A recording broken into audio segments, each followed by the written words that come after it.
Hello, hello, hello, hello. How's it going there, Amanda? How's it going, Aaron? Good to see you, Aaron. Haven't seen you in a little while. How's it going? All right, let's go ahead and we'll get started here. So we'll do a little bit of work on some of the builds. I had an appointment yesterday, so couldn't hang for too long, but hopefully get some stuff wrapped up. I'd like to get that home ship in game, pretty much. So let's go ahead and try to get the I want to get the helicopter where it is all self-sufficient, can be run on the home ship. I want to get the home ship kind of wrapped up where it is. The home ship should be pretty good right now. The skiff is good. And then what we'll do is we'll go in the career game. We should be able to move the 2 tankers back to the base, get the fuel put away, despawn the rig. We'll save it up. We'll try to get rid of all the people who are at St. Alexander Hospital, let them despawn. And then I think we're pretty much in the home stretch to be able to get enough money to start running the home ship. So I think that's kind of the plan. How's it going there, Aiden? Alright, I did not delete that. I want to see what it was. What are you, sir, madam? Okay, this is the fins here. So I'll show you what I'm doing here. Is this, is that plugged in? I'm trying to do everything off, without infinite electricity on, so make sure this is plumbed there. Okay, so this throttle here is just it's torque correction. So I was talking about this yesterday. We go ahead and, you know, because we have that rotor, the propeller in the back, the helicopter is going to want to roll opposite to the propeller because of torque. So what we can do is we can put in a torque correction there.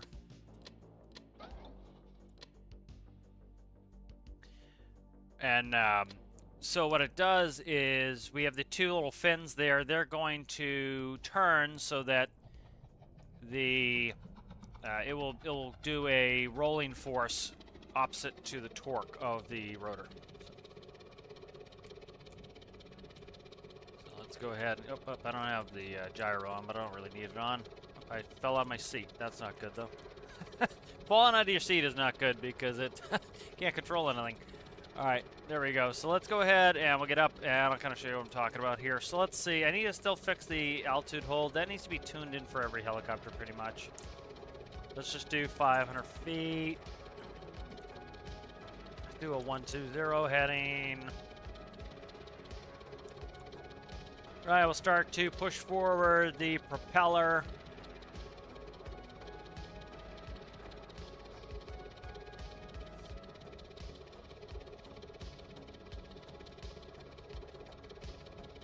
Everything is too loud. Did I hit my, I did not. Thought I hit my volume wheel, but I did not. Why is the game so loud right now? I don't know, it could just be me. Being sensitive to it. Alright, so as you can see, we have, as you can see, we have torque because of the propeller in the rear. So what you would do is you put in a torque correction like this. And so that is using just those little fins there, the little black fins, as torque correction. So what I'm going to do is tune this out. So we're currently at 100% prop. We're at max throttle, max speed. So what we can do is we can do it a couple ways. I don't like doing it with a tilt sensor because I don't want it to necessarily hold me level.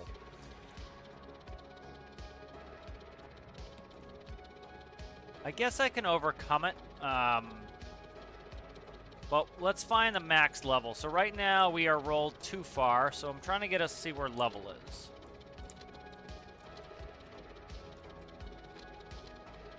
Let's actually sit in the seat here. I can see the artificial horizon there, and I can just kind of dial it back until we're kind of level. So actually what I could probably do is even do it with a tilt sensor, and then I'll be able to overcome it. So that's pretty good right there, so 0.35. So 0.35 on those 2. I could do with a calculation, but that would be wonky. I think the best thing is to do with a tilt sensor. So 0.35 is the max, so what we'll do is we'll say 0.4. And then we should definitely be able to overcome it with our own control surfaces, so it will act like a damper. So let's work on that. Alright, so let's just is the music so freaking loud? I just sat down and again, and it seems super loud to me. Is the music loud for you guys? I might have accidentally kicked it up. No, I didn't. I have to do it with I have to actually turn down the volume on Chrome, which is kind of annoying. All right, so let's go blank microcontroller.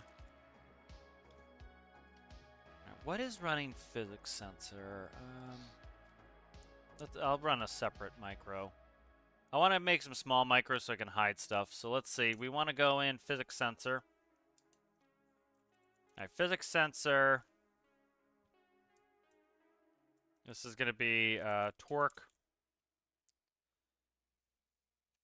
Let's see, pusher, torque, correction. Okay, pusher torque correction. We talked a little bit yesterday about how, you know, it could be as simple as a little plastic tab IRL that you manually turn with your hand. That's how simple it can be.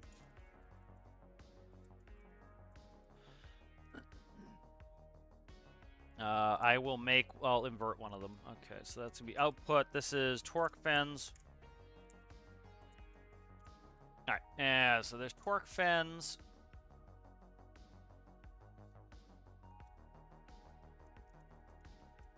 Okay.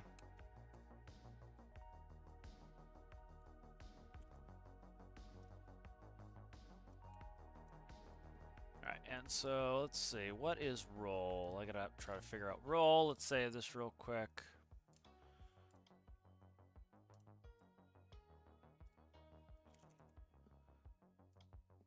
I always forget which one is roll, so.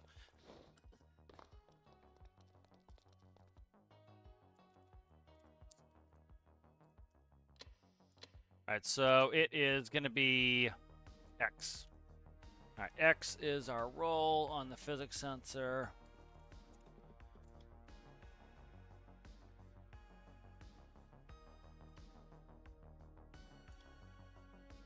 Physics sensor goes there. This is going to go to the two fins. Like so.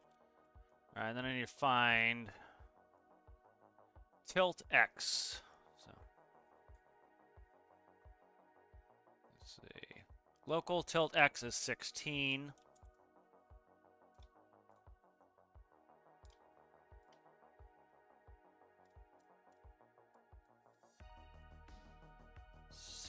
There. Okay, so that's our process variable. We want it to be 0.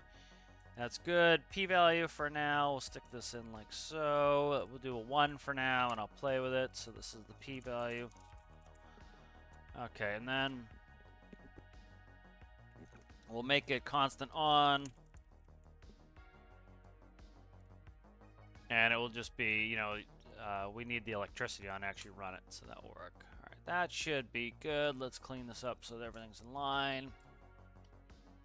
All right, so we'll use that for the torque correction. I think that should be good. So let's go ahead and look at this. Give it a flight. Yeah, I don't know what it was. It was something with my PC. Like, literally, I used the same numbers. I'm on the lowest notch on YouTube, and then I went in, and I still had the same numbers from yesterday, where I actually go in and make Chrome quieter. And I sat back down, it was loud. I'm like, what the hell happened? And then maybe the cat touched my volume wheel, but nope, volume wheel was the same, so I don't know what the hell it was. Funky. But yeah, it definitely was higher. Alright, there we are spinning. Let's kick it up. Let's go ahead and put that on. So what this should do is the fins will automatically try to maintain us so that we're not rolling. Oh shit, I didn't. There, I gotta do this real quick. I didn't do this. Let's actually fix this up, and then we'll be good to go. I'm gonna need to tune this anyway. I forgot to limit it, so this needs to be clamped. This I don't need, so let's do function. This will go here. Okay, function.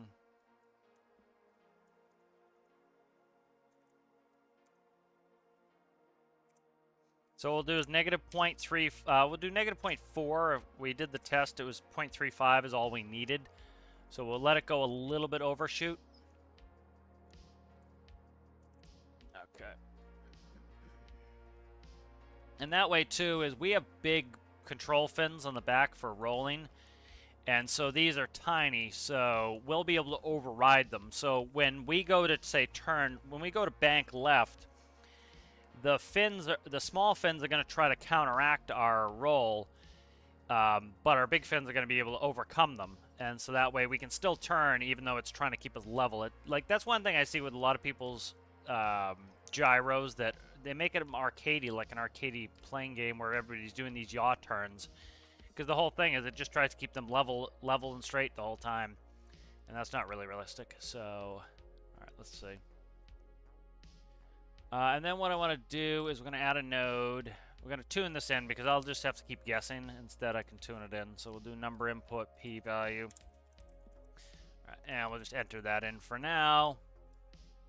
And then we'll know what we want.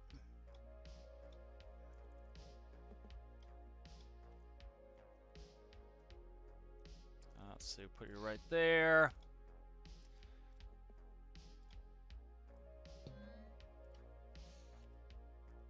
Alright, so this will go in here, and then we can tune that in. So let's go ahead and do that. Now it's clamped, and what the fuck? I didn't merge it back. Let's spawn it. Now let's do it. So that should take care of our torque. You know, a lot of people, they just put in a second propeller, do counter-rotating propellers, but I don't want to do that for this build. Certain builds I like it, other builds I don't.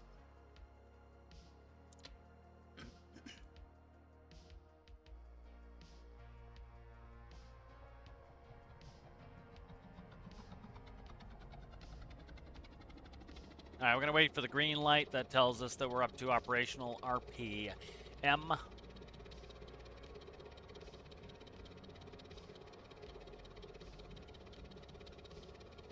There we go. Green light means go. Tells us we have enough torque. It would be torque in a helicopter. In game, it's just RPM. But, you know, it would be torque in a real helicopter.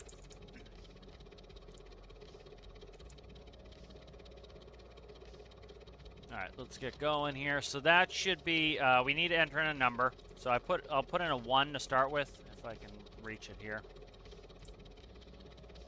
Alright.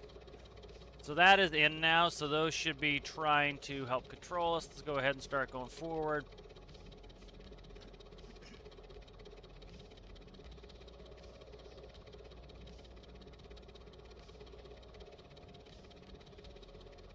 So likely it's backwards. You see it's trying to roll us the wrong direction. I'll run a negative p-value, see what we can do in that. So I need to put it backwards. No, still, that's turning this the wrong direction, definitely. It's just not doing it enough. Okay, so it's not inverted, it's just not enough. There we go. Yep, just not enough.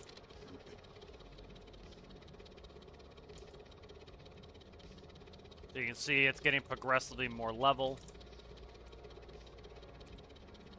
And it's capped, so it's capped, so really a high p-value is not going to be too bad of a deal here.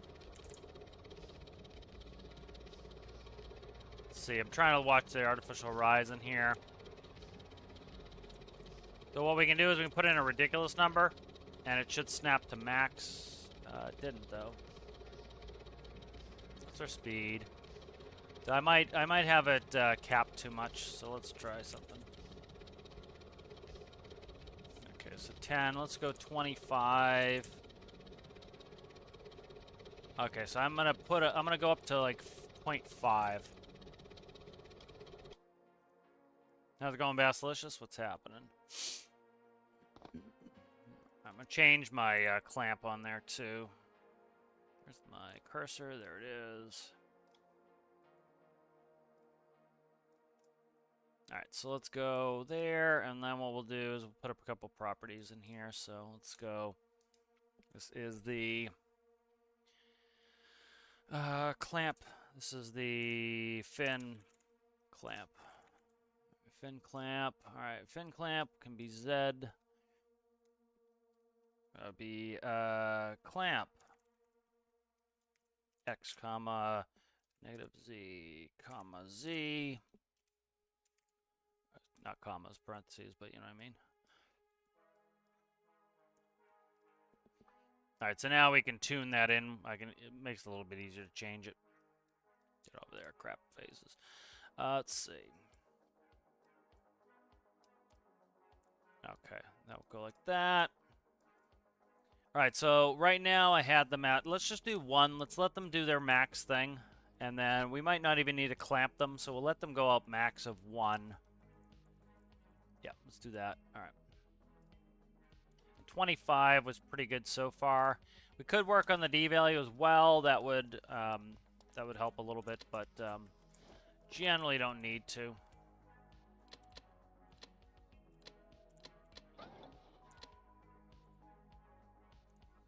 All right, we'll put in 25 in there to start with.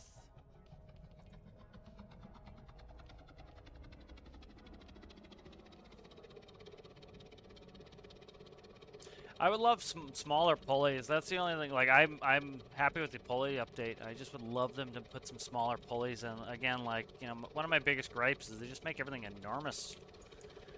And especially if you like to do compact builds, you like to do stuff like I do here, where you have vehicles on vehicles and kind of rush and doll it. It makes it tough.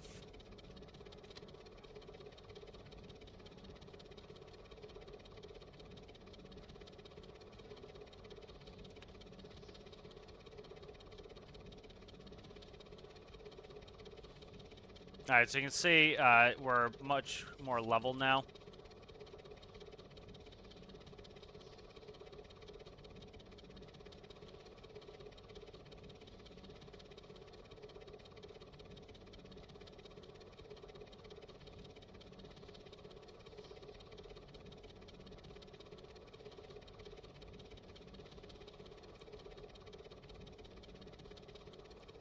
So if you notice, I need a little bit more yaw factor here with the, a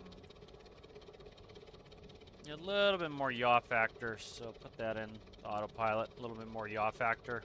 Not enough yaw, so uncap the yaw a little bit. I need to write these notes down or I'm going to forget, and then I'll really end up doing it again. So let's see. So I don't need, it looks like we're pretty level there. Let me see.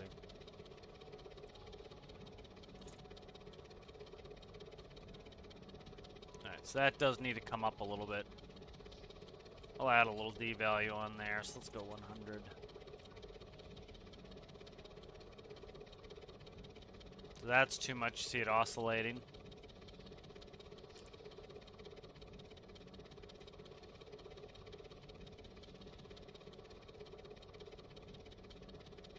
Alright, so probably have to add some D value to be able to increase the P value beyond, but it's not bad. I'm going to quickly just stop the prop altogether, and we'll see how it behaves, because now it's going to have to go through the whole leveling step. See how it's diving? That's because when I'm going in forward flight, I don't have the elevator set up strong enough, so they're not maintaining altitude. So that's something I usually have to tune in for each helicopter. So let's see, add D to torque, prevention. So you watch, it will level out here. That's because it's not doing pitch control correctly. Let's see, fix pitch. Pitch AP or altitude hold. Okay. What's my current number on there? 75. 75 isn't bad. It just I need to work the D value. So let's see. PV equals point. That's not 0.7575. All right. So now you see it's back to altitude where it's supposed to be. So. All right. So those numbers are working pretty well for torque control. That's why people will throw a second propeller on there, is they don't know how or why they need to correct their torque, and so they just take the shortcut and stick another one on. It's cool if you want it to be there, but if you don't want it, this is how you'd fix it. So, it's a realistic thing. I showed yesterday how they have like just little plastic tabs on some planes. Other planes are more. You actually have hydraulic aileron trim and stuff like that. So you set kind of your center on your aileron trim. What color am I doing? There we go. Symmetry's not on. All right, so let's see. So we'll pin this as 75. We'll pop that in there. And then this is going to be, we're going to start tuning up the D value here. All right, so we'll tune in the D value. And then we need to go in the autopilot. And I need to increase the yaw capability and the pitch. So we don't want to do too much at once, so that's always important. So like if we look here, here is my, so here is an anti-torque correction. This is the other thing you can do, plus Z. Sometimes I'll just add the anti-torque correction directly to that. This is a little bit more precise, so that can stay empty. It's just adding nothing. Right now, yaw is at 0.5. Let's make that, oh, I don't know. Let's do 0.65. So we'll increase that up so we have more yaw control on there. And then pitch, I need quite a bit more pitch. So, all right. So this is uncapped. So there's no cap on this. So I need to come in here. Desired altitude. Altitude. Okay.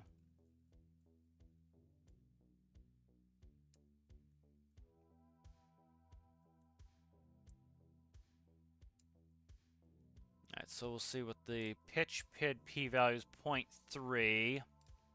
D value is 0.5. Let's go up to that. See if that maintains altitude. So we're going to mainly tune in the D value of the torque correction, but try to do a little bit of autopilot stuff while we're here. I'm going to throw this binoculars on the ground here.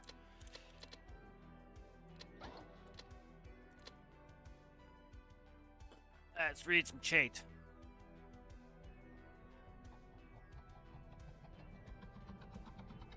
Yeah, they have that one node per block rule, but one thing they're doing now is they're starting to add composites. You know, so they're doing it. Unfortunately, it doesn't see. There's no, why am I? Okay, I thought I had display cap on. I don't. They have kind of like an inconsistency with the way they do things. For example, they started going to composites, which I think is the right way to go. You know, to move to composites. The issue that they're having, or that they're not, I think that they're having is they're inconsistent with it. So certain things they'll add composite nodes to, and other things they will not. So for example, the pulleys don't have composite nodes. They have 2 green number nodes. They could have 1 composite node. If they had that, you could have let's say a 1x3 pulley would be fine. If they had a 1x3 pulley, or even a 1x2 pulley,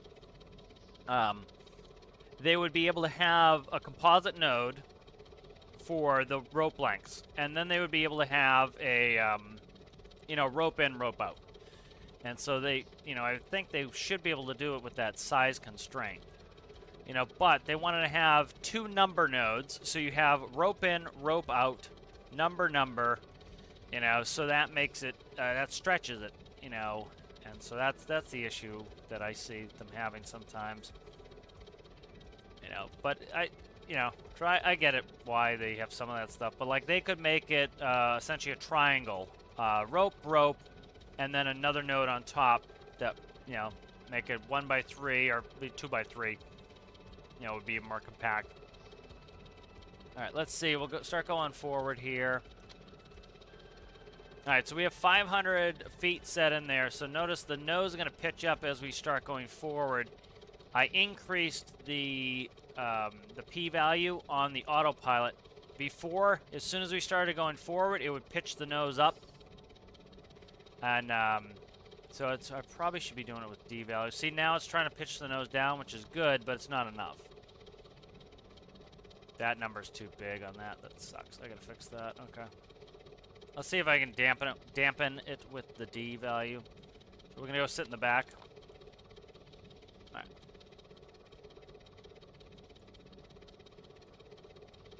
There we go. There it is, baby. That's D value. D value is about damping. Let's see if I can bring up a PID GIF. I'm not great with like going over it. I more know the functionality of the PIDs. Like I can show, like I know what number to move where. It's me describing it isn't always the best. I'm trying to see these animated. There was an animated GIF of these that did I send it to myself? Let's see.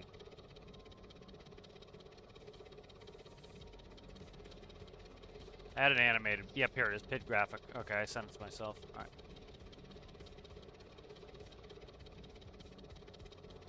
So I'll bring it up here in a second. So this is the good animated PID graphic here. So it's going through. It's showing you what the numbers you're changing. So if you see, here's a p-value of 1. As you increase the p-value of 1, now it will actually reach what you're wanting. So you're increasing the p-value to actually get to where you want to go. As you increase the I value, as you can see, it's changing the wavelength. And then the D is damping it. I very rarely ever touch I in game. It's not good use cases for it, but you need to increase your P so you actually get to the value. If you're never reaching your value, you need to increase the P value. And now, you notice before, you can actually see when you increase the D value, you're damping the oscillation. It's like, watch when the D value gets changed. But watch. See, the D value will change oscillation, smooth it out. So if we look in the actual application here, if I put a D value of 0 in, it's not upset right now. Let me upset it. So I gotta upset it. Let's see if I can upset it. It's hard to upset it. Let's I'll tab that out. What's my altitude? 3,000. Yeah, I gotta still work on that value. All right, so let's go ahead. I'm gonna push this right back up. I want to get this upset so that it starts rocking and rolling a little bit. It's not gonna do it now that I'm trying to do it. Watch. But you notice when I increased the D value there initially, it went from oscillating to smoothing out, and that was kind of shown by that diagram there. But I don't think we need that extreme. Let's do 100 to start with. I'm having, see I'm still pitching up, so I need to fix that so that we can still go down more the pitch. But that's pretty good. I think 100, well, 100 probably work fine. Let me see. Increase it a little bit. Go up 1,000, see what it does. Like if you go way over, like I went to a very high number, it'll kind of give you an extreme example.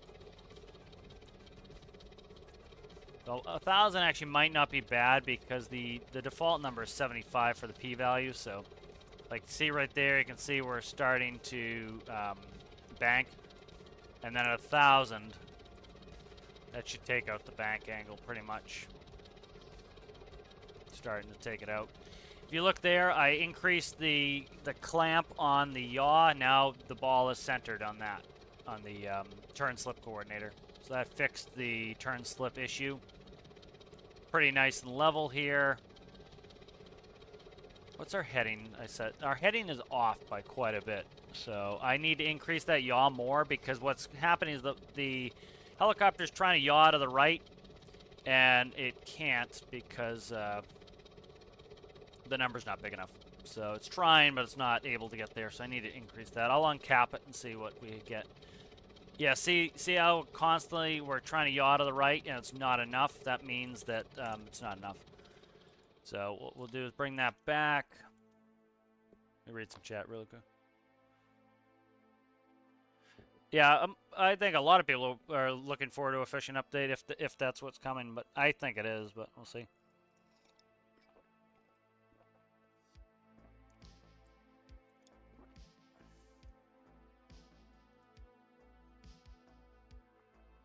Fix this display cap, get rid of that. Trying to fix my volumes, keep getting screwed up. All right, So, for example, we're not yawing enough, and one of the reasons I almost never use these fins here. I don't like these. So I'll usually use these smalls. So these are much smaller than what I normally put on for yaw control. So because of that, I need them to deflect more in order to do the same amount of work. So what we'll do is come back in here, and I'm just going to uncap yaw altogether. If I can find it right here. So here's yaw. The clamp is right here. And so I did 0.65. I'm just going to go 1.1. That will be maximum. And if it starts oscillating too much, I can tune it down. That should be fine. Roll to gyro. Pitch to gyro. So pitch is still a mess, frankly. All right, so we have a P. What do we have? P-yaw. Okay, we have a P-yaw, so I'm going to use this P-yaw here to tune. So right now we're at 0.53 for the P-value on our pitch PID. I'm going to go to 1. And then I'm going to control the D value with P-yaw here. And then I want to go in here. And we pretty much figured out the numbers I want in here. Let's run these.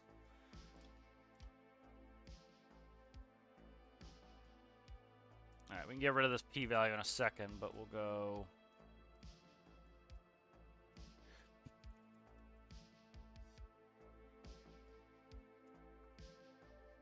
All right, so that's in. All right, so that is in. D value's in. Fin clamp 1 is good there. Torque fins, okay, that's good. All right, so now I want to use this keypad here. I want to plumb it in the autopilot into P-yaw. P-yaw is now going to be the D value of our pitch for the altitude hold in forward flight mode. The problem is I'm using two different things. I'm using the rotors and I'm also using the fins. So they either have to like sometimes shut one of them off. See if I have a shut off controller in there. All right, so D value I'm going to leave as 0. That's fine. The P value is in there. So I increase the P value on the altitude hold.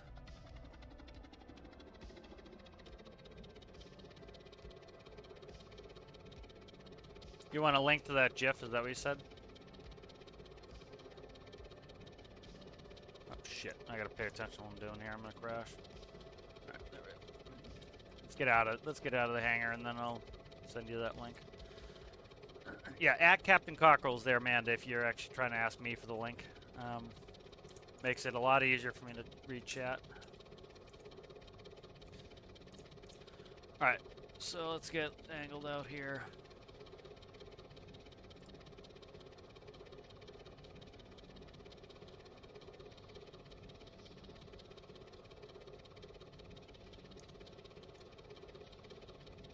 Alright, so we're holding within 3 feet of the altitude I want, which is good. Let's go ahead and start going forward. We'll see how the roll behaves as we start to go forward. I'm just concerned at the roll right now, so making sure that my torque control is set up correctly. That's fine. Ignore that jumping bullshit. That is the D value I should be able to fix with that. That's actually gonna be ugly. Let's see what these are doing. That doesn't seem like it's doing much pitch is the problem. See, like, why can't I over control the pitch? Did I clamp the pitch? I gotta look. I might have clamped the pitch somewhere else because I literally can't overcome the pitch clamp. So I might have screwed something up somewhere else. Let's look at these. I bet you I did it here and I screwed it up. Where are we at here? Control surfaces. I bet it's in here. No, I didn't, huh? Gyro roll XYZ there. Okay.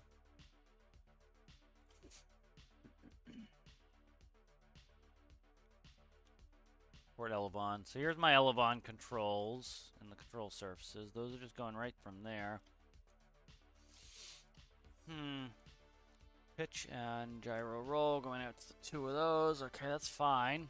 So it's not clamped out in there. Why can I not? Here, let's do a quick control check. I want to see what's going on with this. I should be able to... I'm not able to pitch enough, which is not good.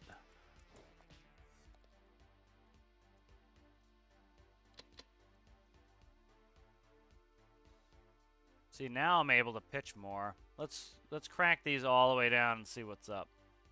You know what it could be? It could be the gyro is holding it. See what these turn into. Control surfaces. Yeah, see, I'm at max and it's at 0.24, so it's not, it's capping it too much. Could be on the gyro. Let's try screwing with the gyro. Pitch, let's go to 20 on the gyro on pitch. I might have just brought the sliders down too much.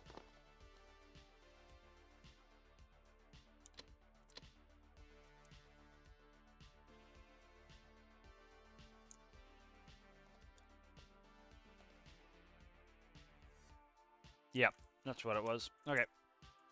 So I don't wanna overdo this too much. So let's go back on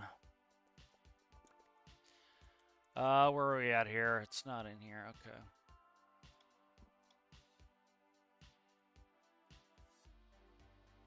Where the hell is it? Where are we at here? Right here, it's gotta be here. Okay, this is getting changed. Pitch PID value. Let's do point. What was it? 3.5 before. Let's leave that.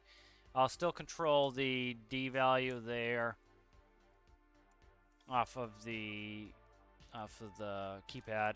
I need to unencumber some of this here. So I've encumbered too much of it with this gyro.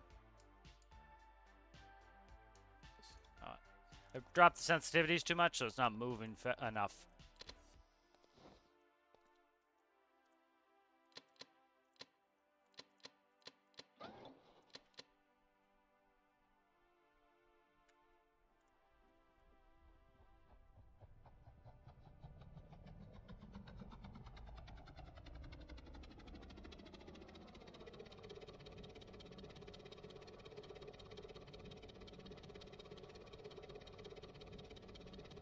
Yeah, if you want a link or something, do at Captain Cockle so I know that you're actually talking to me. Alright, let's go ahead and we will set this up here. And each vehicle needs its own tuning. You know, that's there was a post somebody put on one of my videos today. They're like, "Oh, this game, you know, is it's supposed to be a game essentially. It's more complicated than it should be."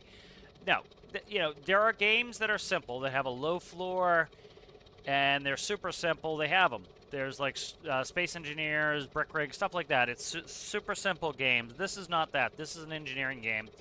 And so, yes, like in real life, every airplane, every helicopter, every truck, every car, every boat has to be tuned because they're all different.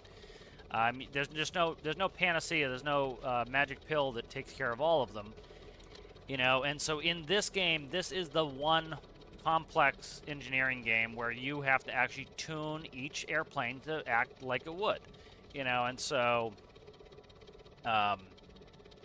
you know, that's the thing, is like every time I get in a helicopter, I have to tune it in, you know. You know, this helicopter is tuned differently than, you know, a helicopter that has different control surfaces. You know, if I go into one of my helicopters that has bigger control surfaces, it can use a smaller p-value on its pitch because the control surface is able to deflect more air. You know, if I have a smaller control surface on this helicopter, it's gonna need an even bigger p-value because it does not deflect as much air. So you need to expect that you need to make changes. You know, you'll see a lot of players will go in and they'll just be like, "Oh, I downloaded X, Y, or Z's microcontroller from the workshop and it's not working." Well, you have to still go in there and tune it to your particular vehicle. You know, and that's what a lot of people are not understanding. So see, we're doing well now. We're able to go past, and that was the gyro. I had set the gyro so that it was, I need to go up to 1,000 feet here. Let's go up to 1,000 feet so we clear all obstacles. Like, see, this is where you want to cap it. Like, we don't want to be doing 40 degrees up, so I do need to cap it. But, you know, you need to make it so that each of your vehicles is tuned, and there are some games where every airplane flies the same. You get in a 747, it flies the same as a Cessna 172, it flies the same as an F-15. You know, and, you know, of course, IRL, those don't fly the same. They fly differently. 747 is heavy, has good thrust-to-weight ratio. Cessna 172 feels lighter than a 747, but it has a terrible thrust-to-weight ratio. F-15 is nimble and has a really good thrust-to-weight ratio. You know, they're all designed for different purposes. They behave differently. You know, and that's the thing that a lot of people don't understand. And you need to go in there and you actually need to tune each one to behave that way. And there are games that just cheat. And every vehicle, it's essentially the same numbers. For a 7.4 as a F-15, it just can go faster, you know. All right, so we're going to watch our heading here. So, altitude. So watch when we go down. We'll get to 1,000. It should pop the nose back up. See, it overcorrects? Okay, so what we're going to do is we're going to come in here. I'm going to start to increase the D value, try to smooth that out. So hopefully on this next oscillation, it will not pitch the nose up so much that needs so we're not in a constant oscillation, that will finally smooth itself out. There we go. So see, it came back up. As it's approaching, it's still going down, but it's starting to pick the nose up more gently, see? So before what was happening was we go under 1,000, then it would go pitch up to 1,100. Now you notice we're right on 1,000. So it's still jerky. So let's go up to, we'll increase the D value. See, now that's what too high of a D value is. See, it jumped like crazy.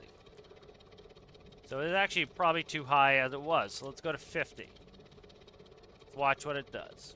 So now the vertical speed is going to go below, so we're descending again. So we're descending back to 1,000. I have it set, I want 1,000 feet. So now if we wanted this to theoretically get there faster, we'd increase the p-value. But remember, we had that huge pitch up there earlier, up to 40 degrees. We don't want that, so we don't want too high of a p-value. So see, the D value dampened it. The p-value wanted it to go up all the way up here, up all the way down, up all the way up, all the way down. The D value dampened it. It said, hey, your rate of change is too much, guy. Smooth it out. All right, so see how it's very gently oscillating now? So that's what the D value is doing, is it's damping it out. So what I'll probably do is let's go to 0.25, and we'll do an altitude change. So let's go, that's a heading change. Sit in the seat here. Try not to fall at the friggin' door here. Let's shut the door. Let's be safe. So let's go to 1,500 feet. And so see, it goes crazy. We go up to 40 degrees. And now it caught itself pretty good, but not enough. So the p-value is too high. D-value is probably a little bit anemic. Let's go back to 0.5.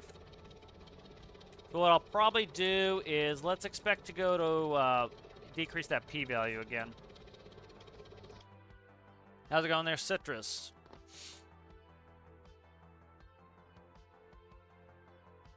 Yeah, you know, it's kind of a constant balancing pass with this type of game. You know, it's like people are like, I wish they would stop tinkering and stuff. No, I don't wish they would. You know, I think they always need to make things better.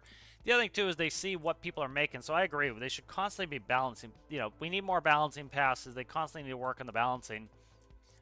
You know, and they're going to see where people are, what people want. And I think it's important to continually balance fast. But, yeah. All right, so let's see what I want to do here. All right, so let's do this. Let's go into autopilot. Let's go to the, where's D value? So pitch PID D value, I had it at, let's do 50. Let's do 50. All right, and then we'll take this and we'll redo that. We'll tune in the P value. So that was our P value, 0.35. So what we'll do is we're gonna tune in the P value now.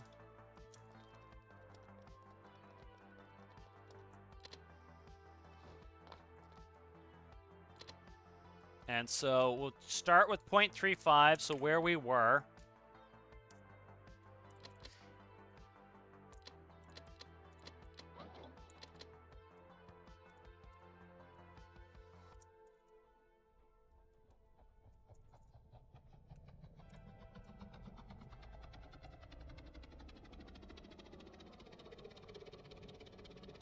And then we'll tune the p-value. So likely what we want is the p-value to come down. Now the d-value should probably come up then, but I only have one space for keypads in there. I should have just made it bigger and ran 2 keypads.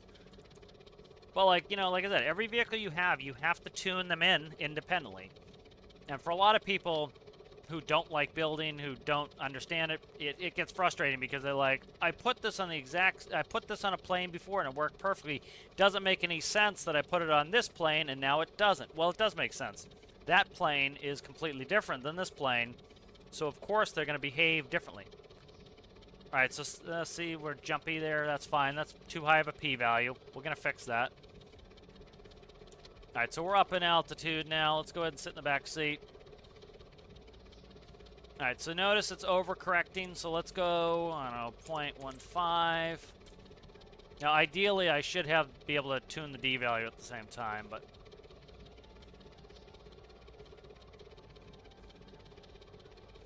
So I'll get it set up where I can tune the d-value, but let's do a big change here. I gotta sit in the other seat for that. Let's go to 2500. So see, it way over pitches. I can also tune that down with the gyro. So for example, what I can do is decrease the sensitivity on the gyro a little bit, and that will kind of cap out its maximum deflection. So you notice we're not overshooting like crazy like we were before, because the D value is starting to stop the rate so we don't get a big overshoot. All right, let's decrease this some more. See if we can do some of this with the P value.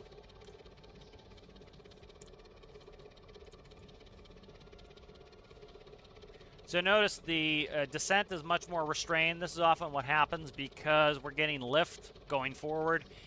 And so it has a natural stability it wants to give us lift going up. You'll get this IRL where it's easier to climb, easier to overpitch on a climb than a descent. You put in a lot of negative G's going down because the plane or the plane or helicopter, whatever in this case, is designed to try to climb, you know, maintain lift.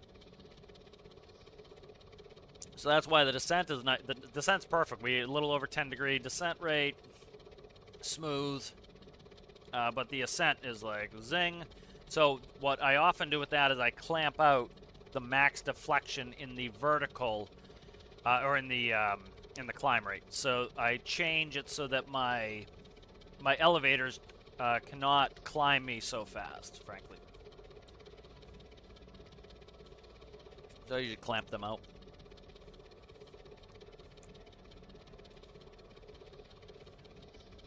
So the descent's fine. We might just clamp out the climb.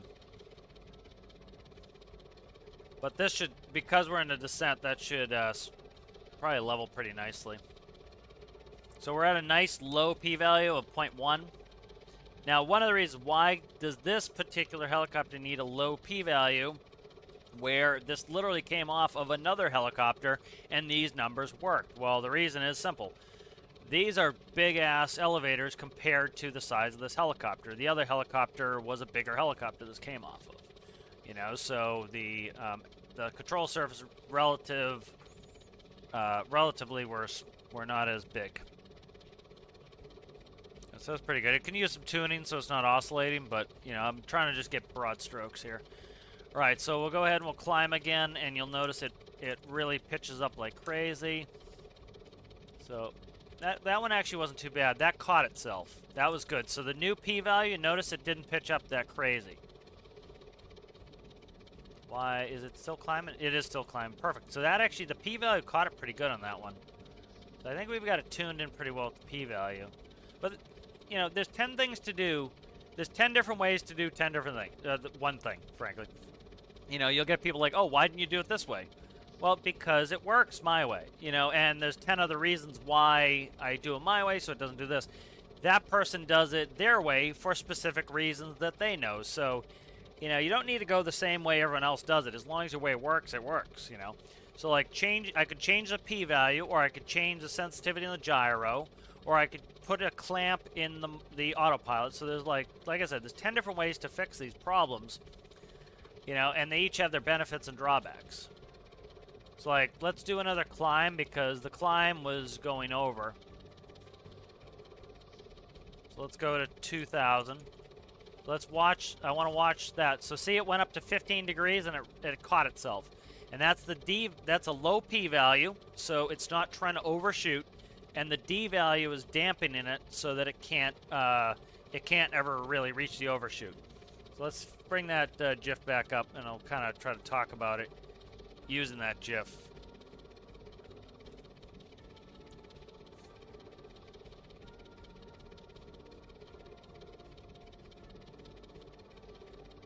So again, as the p-value comes up too high, it's going to go way up over the red line. The red line's where we want to go, okay? Now with the D, it's starting to flatten it out. All right. So here it comes. It's overshooting. This is when we were pitching up too much, right? Ignore the I. I'm not going to play with the I. And then the D value is flattening out. So it's coming up, and instead of way overshooting, the D value is saying, no, no, no, you're getting close, right? So imagine that this was the ceiling in a room, right? And your helicopter is coming up. If you just use the P value, the ceiling of the room, your helicopter hits the ceiling, it crashes, right? So you set it so that you want to be right under the ceiling. Well, what's going to happen is if you just use too high of a P value, it's going to come up and crash on the ceiling, because it's going to hit the ceiling and destroy itself. By going with a smaller p-value, it's going to come up, and it's going to still want to hit the ceiling, but the D is going to say, hey, man, you're getting close to the ceiling. Stop, stop, stop, stop, stop, and it's going to level it out. So that's kind of what we're doing there with the tuning. But the best thing to do is what I'm doing here. Go take it for a flight, see how it behaves. You know, you can see what it's doing. There's still some issues that I'm not happy with that will get fixed, but, like, you notice we're holding altitude pretty well, but notice we have a little oscillation there. Like this, if I wasn't looking at the instruments, you could see a little bit of wiggle on it, but it's not bad. So they do need to be tuned in, but like very, very minor. So what I'll do is I'll take a keypad for P and D, and I'm not going to do it now because it's just me sitting here going through numbers constantly. But like bring up the p-value a little bit, bring down the p-value. Likely this p-value should probably, actually I can do p-value right now. Let's do that. Keep playing with the p-value. Let's try to get some of this oscillation out with the p-value. So you see we're overshooting, we're oscillating like this. Let's go, and the problem is if our p-value gets too low, we'll never reach where we're trying to go.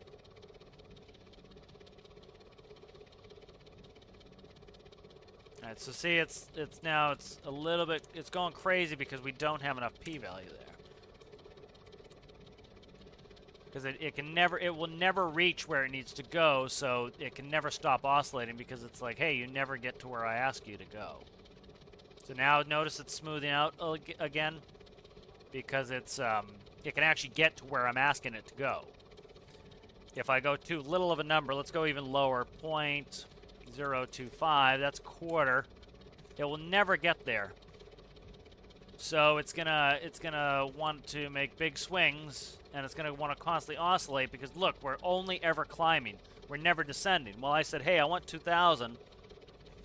It's never gonna get to 2,000. See how the vertical speed never goes negative? We'll just climb. We'll never descend. And we want to descend. So the system's gonna be like, hey, try to go down, try to go down, try to go down, try to go down, and it's not gonna let it. So like, let's actually go a little bit higher. Let's go 0.15. So now you notice because of that higher p-value, it's going to descend us faster. So we could actually probably put, I think we'll tune the D value a little bit more. I don't have two keypads, but what I'll do is off screen, I'll just play with D's and P values the whole time. But this is what I do generally for tuning. I sit in here, the autopilot's on, it's got its set parameters in there, and I will just gently, because you know you're gonna get pretty close. You're gonna ballpark your P and your D. Like right now we're really close. You notice I'm going from like 0.15 to 0.1. You know, I might go to 0.2, or I might go down a little bit to 0.075, and then the D value I'll move it up maybe 10 higher, see how it behaves, 10 lower, and you can just visually see what it's doing. You know, so that's, you notice how it's oscillating more than it was at 1 because this is a larger number. So let's put in 1.25 there. That should slow the oscillation.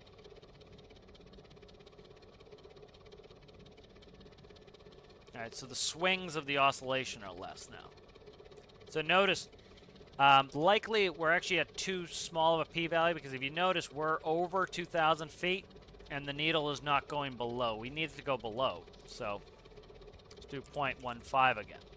So we know that now you notice with 0.15, notice the needle goes below. So that is actually giving us enough p-value to go down. So likely what we want to do is increase this even more. Now notice the needle will shoot down even more to try to hit 2,000. Notice we're getting closer to 2,000. Let's go up just a little bit more.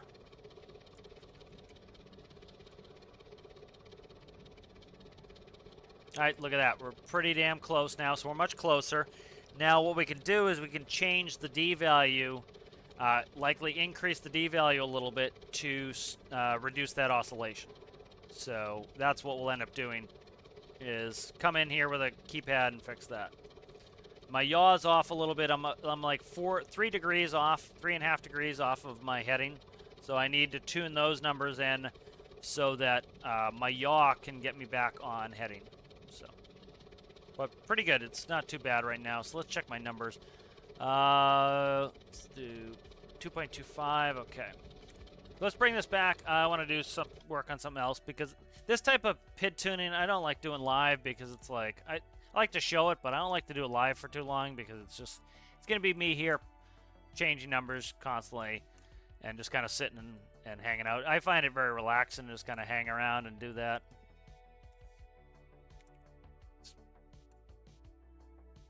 All right, and then this here I did 50, so I'll end up playing with the D value next time out. And we'll start with 50. But that was good progress on this. Making some progress on this helicopter.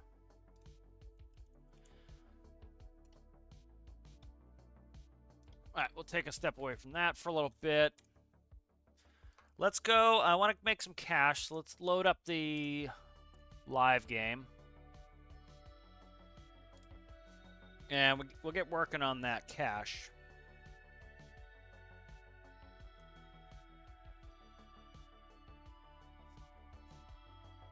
Yep, gotta get that pedantry in. I saw Basilicious had his seaplane upside down, his Dornier. I think I checked. I did check when I woke up, but I didn't see many of them. Yeah, there wasn't any new screenshots, I don't think, from people. I like checking in on everybody's screenshots. All right, good. So let's. There was a good comment I liked on the on the weekly update. It was somebody said, somebody was complaining about Steam being broken, and the person put, essentially was like, just because you didn't figure out how to make it work doesn't mean it's broken, and that's you've heard me say that many times now. Why is this? Look at this. These look like they're connected back here. That's interesting. All right, let's make sure this is empty. I want to get rid of this. I want to do a bunch of housekeeping on this save. Again, if you assume that the game is broken and something doesn't work because the game is broken, well, then you're never going to be able to figure it out. Oh, that's interesting. Look at the hose. I can't get the hoses out. See that? I can't get the hoses. That's interesting. That's interesting. I hope I can disconnect this. I can 100% disconnect it. I'll despawn the facility. But let's go ahead and this is already saved. All right, that's fine. I'm not going to remove it. Let's see if I can get these hoses off. Let's put a little tension on this. See what that does for me. Like, if you look at the fuel's at 121 liters. I literally have had this sitting here running, revving the entire time. So this has been like days in game, and we don't use up the fuel. That's interesting. Look at the hose anchors. The hose anchors are funky right now. Because I can't pull this. See, I can't pull this off. That's interesting. Interesting. Very, very strange. That's interesting. All right, what I'm going to do is yank this base. All right. Base is yanked, and that took care of the hoses. So we're good there. All right. Nice. Alright, so that took care of the hoses there, so those are gone.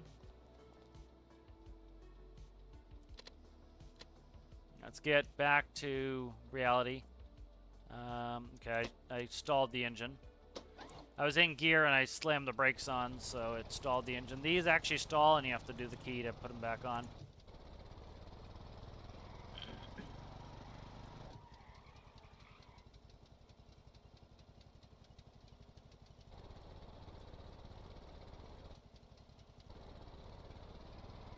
Yeah, I've never seen that bug before either. That was new to me. One thing I think it is I think it's a state change. You know, again, I don't know much about software, but you know, one thing you'll notice, I've talked about this before, if you teleport, you'll notice things are being culled. So, for example, the pumps come in later. And so likely, because I teleported there, every asset on there has to be able to come in its last state. And so I'm curious if, because I teleported, that the hoses are trying to figure out where they should be connected, and then they freak out and they don't know where to connect. So I'm curious if what I should have done is rolled the save, and actually I spawned there. So yeah, I don't know. But I don't know why this is squealing tires right now.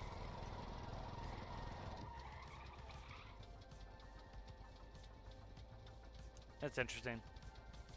I might have been just in too low of a gear. I just shifted up, and now we're good. So I was probably just in too low of a gear.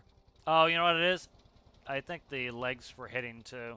I think the legs were hitting terrain, and then the wheels were spinning because there was just a little bit of resistance. Yeah, but I've never seen that bug before. But people will freak out, man. It's like first thing in any of this is like relax. You know, most of these problems can be fixed. Don't freak. Like, people say, my save's broken. It's like, yes, sometimes legitimately your save's broken, but it's like, chill out, try to think about it for a second. If you can't figure it out on your own, ask for help. Because, like, literally, you saw it took me 2 seconds to fix it. And I was like, you know, that would have sucked. Listen, 100%, that would have sucked if the facility was full of oil and diesel and jet fuel, because I couldn't have just despawned it. But because it wasn't, I could easily despawn it, you know. All right, so let's do 188. I don't know which it was, but it was probably jet fuel because I count. Nope, that was it. It was diesel. All right, good. That's good. Teleport back over here. How's it going there, Alexander? Good to see you. Good to see you. You know, what I should have done is I should have taken a screenshot, a bug report. See, sometimes I don't even know how useful that is. Because, you know, you could say, yeah, the devs can see this, but let's say that that bug happens 0.0001% of the time, okay? Do you really want the devs to go back in and change major parts of the code of the game to fix something that happens 0.0001% of the time?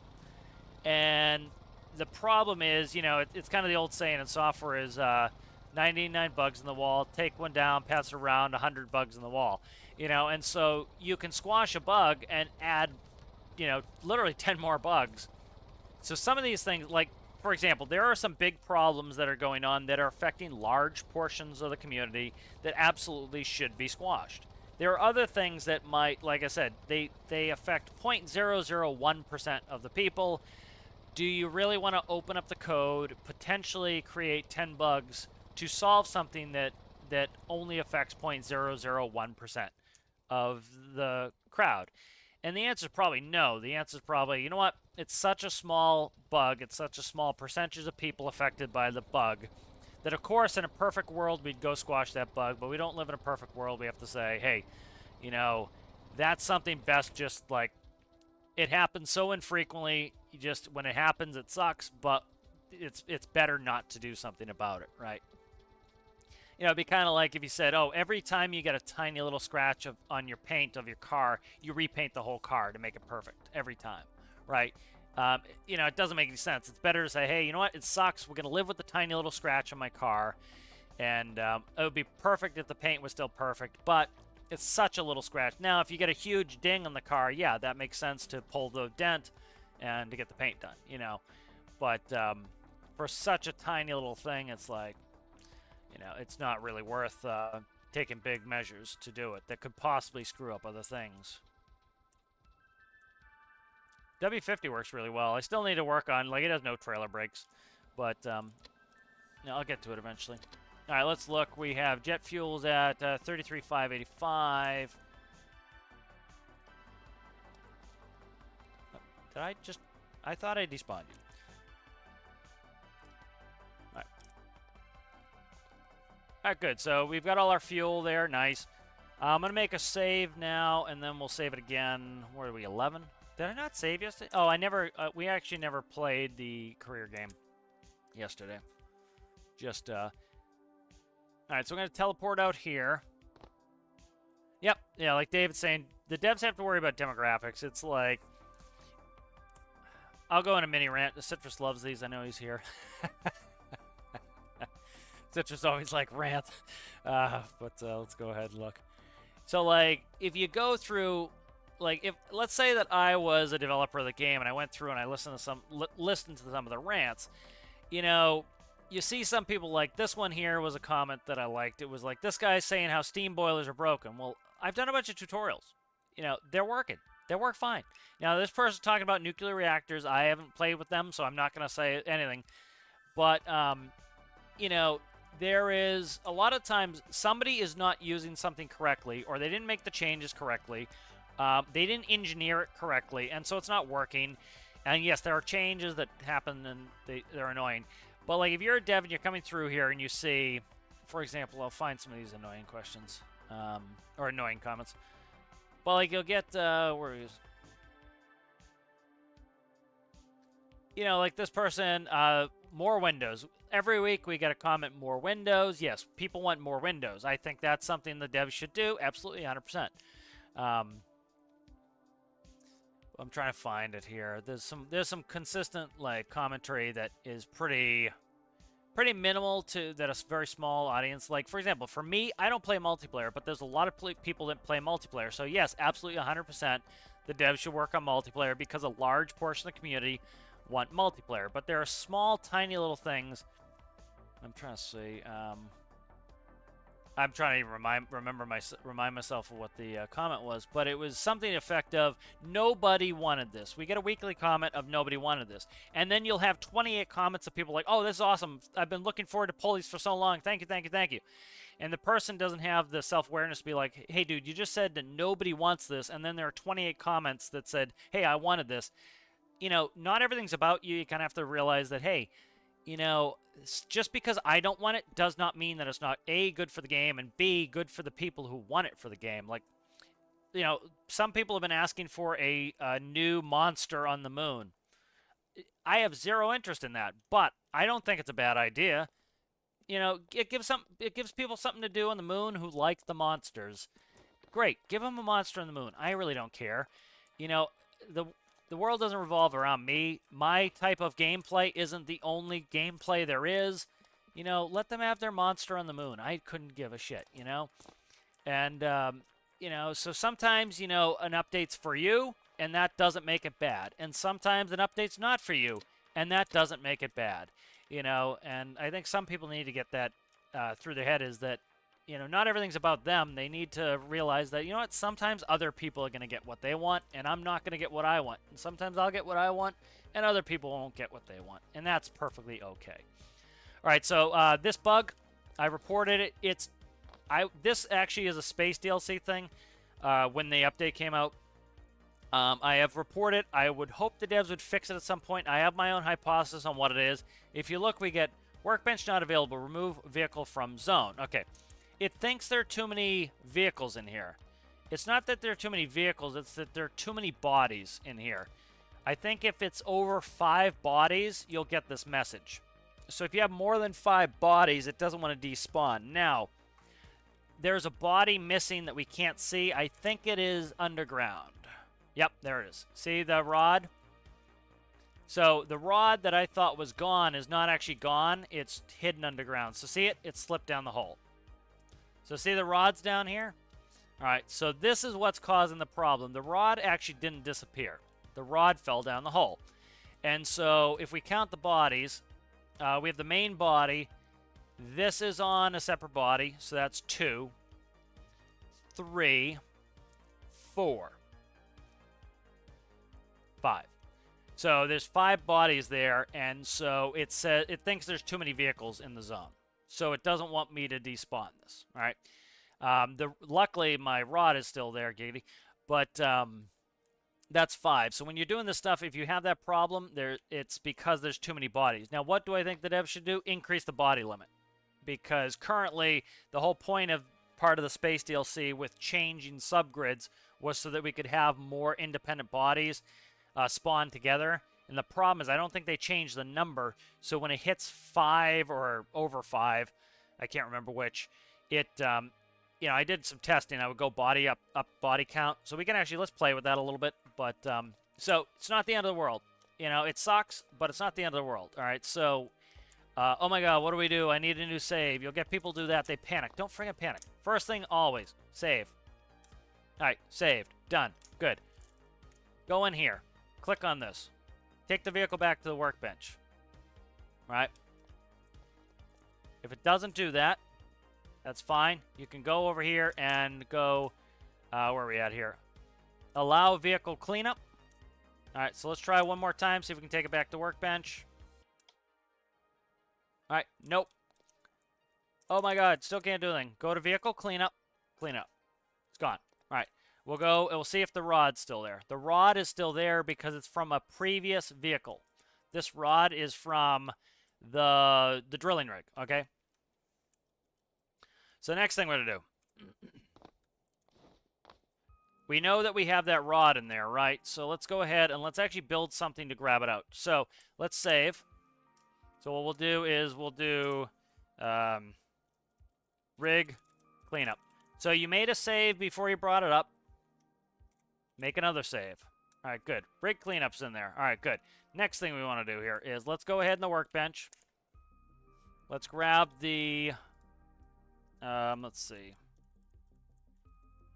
I'm trying to see what is pumping station. Pumping station. Which one is it? It's not... This is the new one. This is the one we're going to be putting in. I want the old one. So this is the old one right here. Oil pump jack. All right, let's look at the price. 45,165. 45,165. When you clean up a vehicle, you lose it.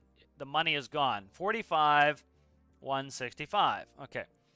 So, you know, a lot of people, this is when they freak out. Oh my God, my save's destroyed. Cry in tears.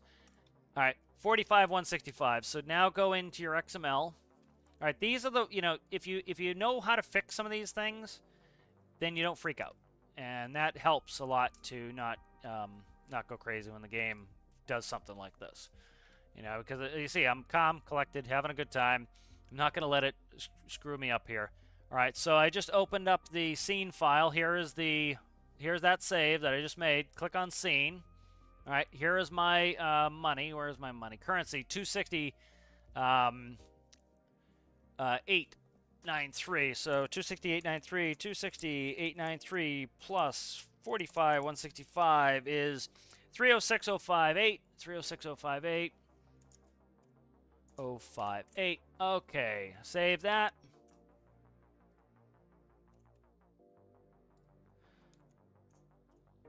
Let's I pressed the wrong button. Let's load it.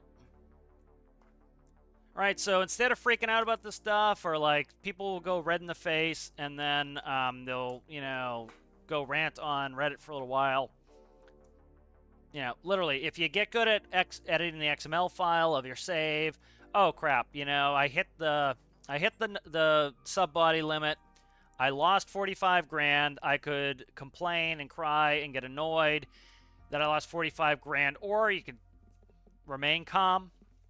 And now, if we look at the map, we have the exact amount of money we should have always had, 306,058. All right, not a big deal. All right, so that would be what I would recommend to people is, you know, it sucks when these things happen, but, you know, the best thing to do is just remain calm and not let it bother you.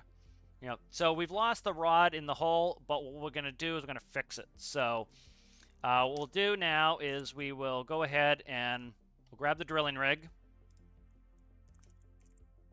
All right. New drill tutorial. This is the one that I put out. All right. And if we look, again, we can no-clip under there. Again, reason 9 million, why you put on the creative menu. You can no-clip, you can see what's going on. Because if you thought your oil rod was gone, you might freak out and say, that sucks, I'm done playing. Or now you realize my oil rig's not my rod is not gone, it just went further down in the hole. All right, now all you have to do is reconnect the rods. So it's not a big deal, you know, and that's where clamp rod. Okay, there we go. Out. Send you up.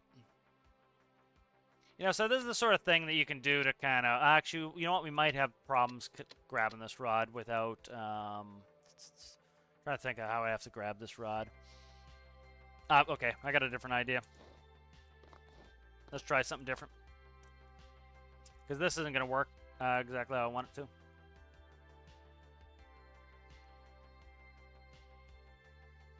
Let me see.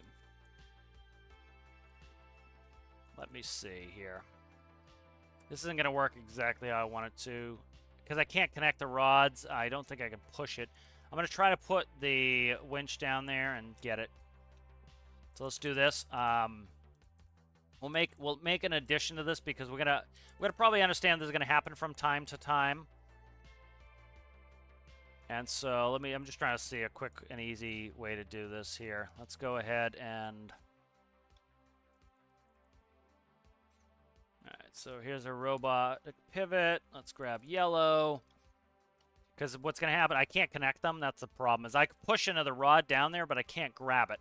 So what we'll try to do is this. Now let's actually just flip that. Actually, no, we don't want to flip that. We want that. All right, let's go. But, you know, again, like I said, you know, you can't control what the game does. You can't control what the devs do. But what you can control is how you respond to it. You know, and just try to remain calm, frankly. Just, you're going to have more fun doing that. You know, you get freaked out all the time. It's not going to make it fun for you.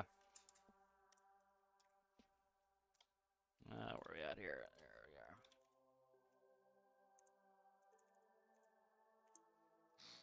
All right, that needs to step back one, cut back one there, okay. You know what we'll do? We'll go like that, actually.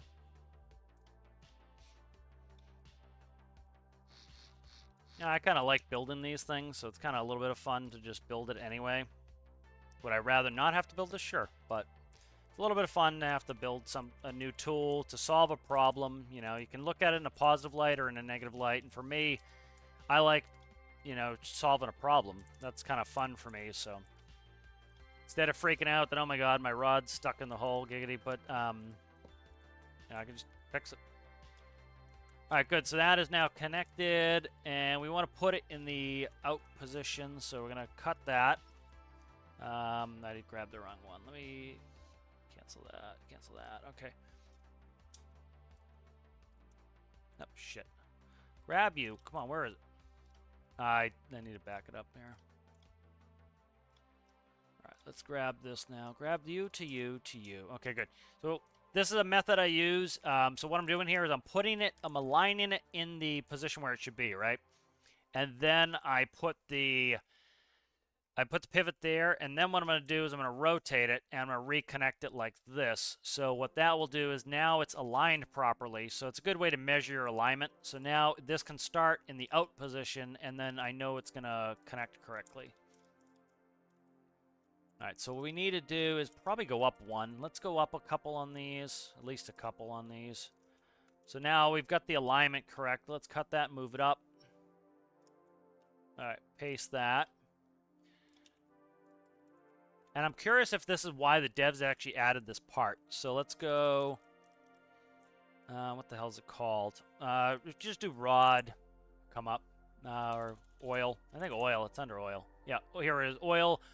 Rig drill clamp, and these are fun. When I was doing the tutorial, I made the tutorial like 5 times, and one of the reasons was I kept wanting to use one of these drill clamps, and it could be a little bit cumbersome for a new player to learn. So this system is just, the alignment's better, because I could see a new player getting frustrated as this was kind of like dangling all over town. And so that's why I end up doing it this way. All right, so let's go ahead. We'll connect this cable like so, and then what we'll do is we will do a toggle. Toggle button. We'll just do 3 for now. I'm going to make it real simple, and then I'll... one of the things I want to do is I want to put these rigs back on, and then what we'll be able to do is in the live series, I'll actually improve on this stuff. All right, so if you take the on-off output, hook it to there, we can now use the toggle to do it. Let's get all the electricity connected. Elec. And this one doesn't need it. This one is... does that literally... That has no electricity. That's interesting to me. All right, that's good. All right, let's spawn it. Nope, we need a throttle. Throttle. Where the hell are you? Come on, give it.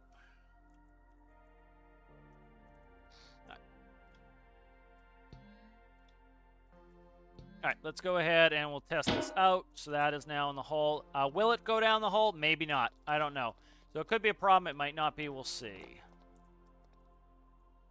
Because I have yet to actually test something out like this. So let's go ahead and see. This may not go down there. We'll see.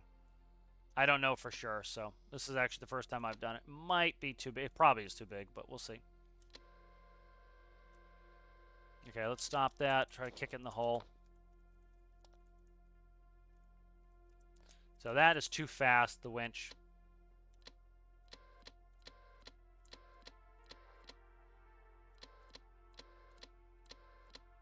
All right, so it does go down the hole. I would say that's why the devs put it in. If you remember, they put this part out like a month later. All right, so I should be able to turn that on. Let's look, make sure it's... I can't tell if it's on or not. We'll drop it down, see if it grabs.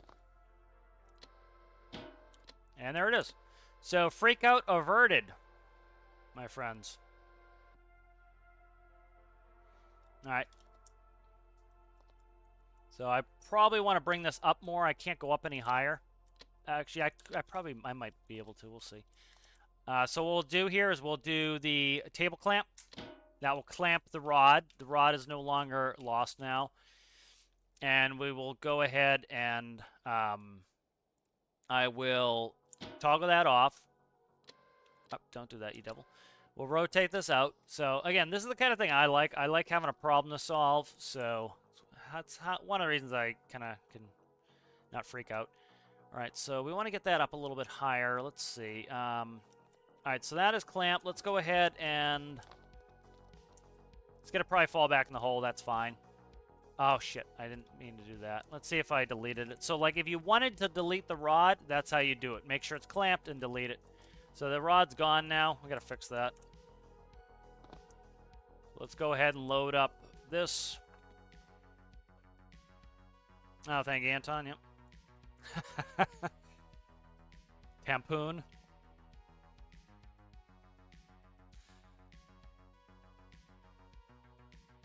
Yeah, but this is like the kind of thing that I enjoy that some people get frustrated by. Is like, I want a problem to solve. I want to make a cool solution. I want to have a new tool on the rig. Like, you know, it gives me something to put on the rig. Like, oh, in the event that I drop the rod in the hole, I can make X, Y, Z. You know, that's something that I like. Some people, it drives them shithouse, and I get it. I absolutely get it. It can be frustrating, but for me personally, that's fun for me. Like this, you know, again, and like I said, you can decide how you react to this shit. You know, you can't control the game, you can't control the bugs, you can't control accidents that happen, but what you can control is how you respond to it, and you can turn it into a bit of fun, or you can turn it into some pure misery. And, you know, I choose to not get crazy about it and miserable about it. I just say, let's have fun. New drill tutorial backup. All right. All right, so now let's go ahead, and this should work better. So what we'll do, so all I did was raise it up. And you don't want to despawn something with the rod connected to the table, or it will despawn. Okay, so keep that in mind. That's why I had to redo this. All right, good. All right, so let's push it over. Now, I probably want to slow down the winch. I didn't bother, but...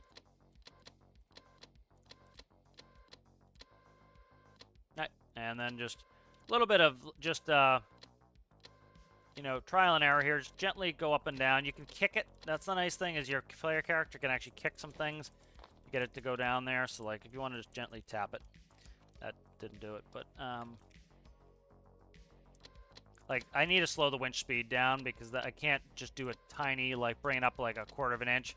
And the problem is then it, so it makes it wobble every time I bring it up because it brings it up too fast. Oh, shit, it was just in, you prick. You hit, like, every button. All right, good. All right, there, we've got the rod. Go up. So now I raise that up. That's all I really did. Ooh, shit, is it going to... Okay, here it comes. All right, so now we're going to go ahead. I'm going to stop it. All right, perfect. So what we want to do is clamp it. All right, now this has a lot of tension on it. This is one of the reasons why I didn't do this in the tutorial, was this has a lot of tension on it, and it can actually cause problems. So what you want to do is make sure you let the tension off of it. Put a little slack in that. All right, because when you detach it, it will go shooting up, and then it can get hung up on things. And so I was afraid that if this went shooting up and like one time it shot up and wrapped up over here, you could see that would be annoying with a new player. And so that's something it was better to have a hard system like this and for new players, you know. But I do like that with the new parts, you can do a bunch of cool things like this. That slider up, it is. Okay, good. All right, so what we're going to do is add a rod. So I don't know what it does in the game. Again, it's not supposed to. It's like rock got destroyed and it slid down. So it's not the end of the world. It's not ideal, but again, you can kind of not freak out a little bit. This is going to be interesting. So let's try this real quick here. All right, good. So I tapped it, let it drop down, tap it again. And then we want to probably go slider up just a hair. All right, let's go extend. All right, good. So we added an additional rod there.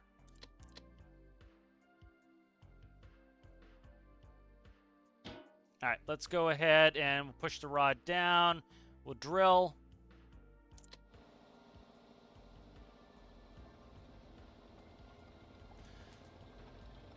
All right, so we're just drilling further down to reset the hole so that this is ready. I'm curious if, as the oil level drops, if it's actually screwing with how far the rod goes. That could make sense too. Let me try to catch some chat. We just have to drill for a little bit here.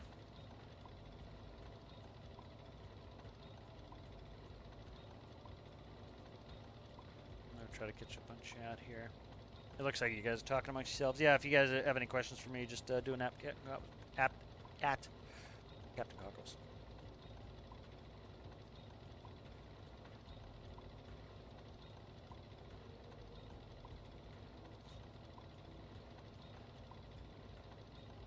Yeah, I think one big thing that I wish more people would do is, you know, you need to say, hey, it's likely a mistake that I made. And sometimes that's not the case, but if you start with that premise, first you'll knock out if it was something you did. And then once you realize, oh, yep, it was something I did, or you come to the conclusion, you know what, it probably wasn't something I did. Like, for example, fluid ports. I think we have probably conclusively figured out that because of the low rate of fluid transfer for a fluid port, that because of that,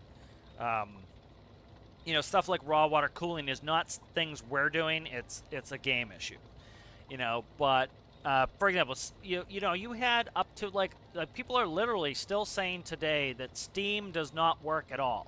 And I think have I demonstrated at this point that Steam works? You know, Darkside Trippers making a new Steam vessel every 2 days, you know, and I just made a new Steam vehicle. I just made some Steam tutorials. You know, like somebody literally wrote in last Friday's update that you know, they said fix fireboxes, and they had a bunch of expletives and swears because they thought fireboxes were not working at all. And I think, have we not demonstrated that fireboxes work? You know,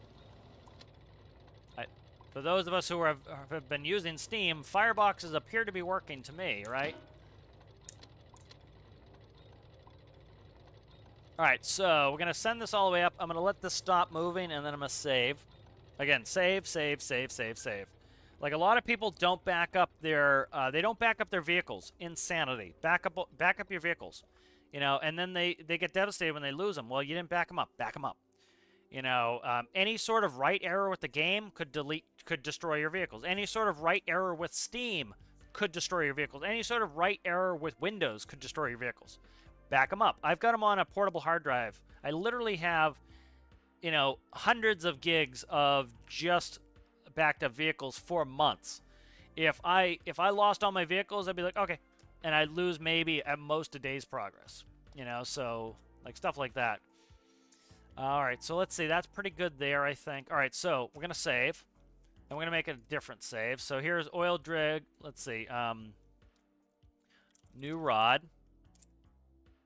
All right, that's saved. All right, new rod saved. Now what we're gonna do is we're gonna unclamp it. It falls just to there in the hole. All right, and we're gonna quickly bring up the other one. All right, we're gonna bring up the new fractioning system. So this is the new pumping rig. And we're going to go connect it.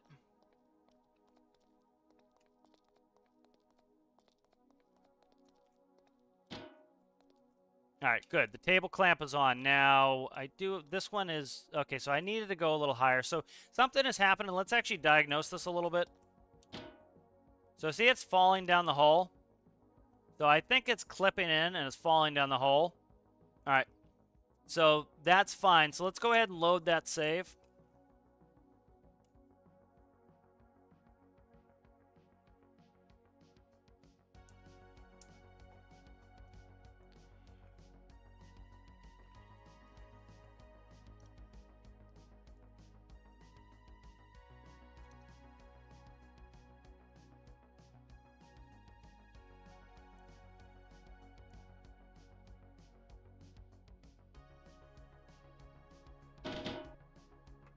All right, so here's the new, so this is the save we just made. Again, made a save for this very purpose, okay?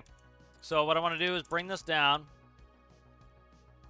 So we probably drilled this a little bit too, you know what, we didn't drill it too low. That's fine. Let's do this. Let's leave the table clamp for, actually we want to disconnect the table clamp. Yeah, we want to disconnect the table clamp really quickly, and we want to come over here and we head in the workbench. Then let's grab the new pumping rig. All right, let's grab this pumping rig. And so one thing we could do is drop the whole assembly down, but what I want to do here is I've been wanting to add this for a little while as a potential, you know, oh shit, hit the fan. Let's fix the shit that hit the fan.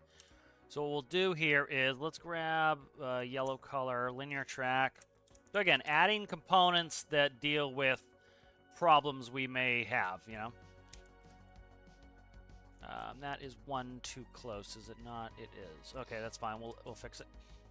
So let's do a rod clamp.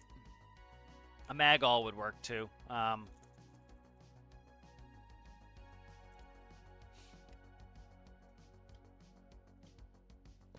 so let's go like this.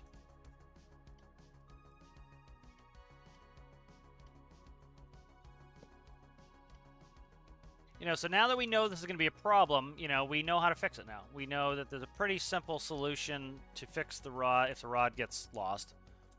Most of the time, it's going to stay attached in the platform. Let's see, linear.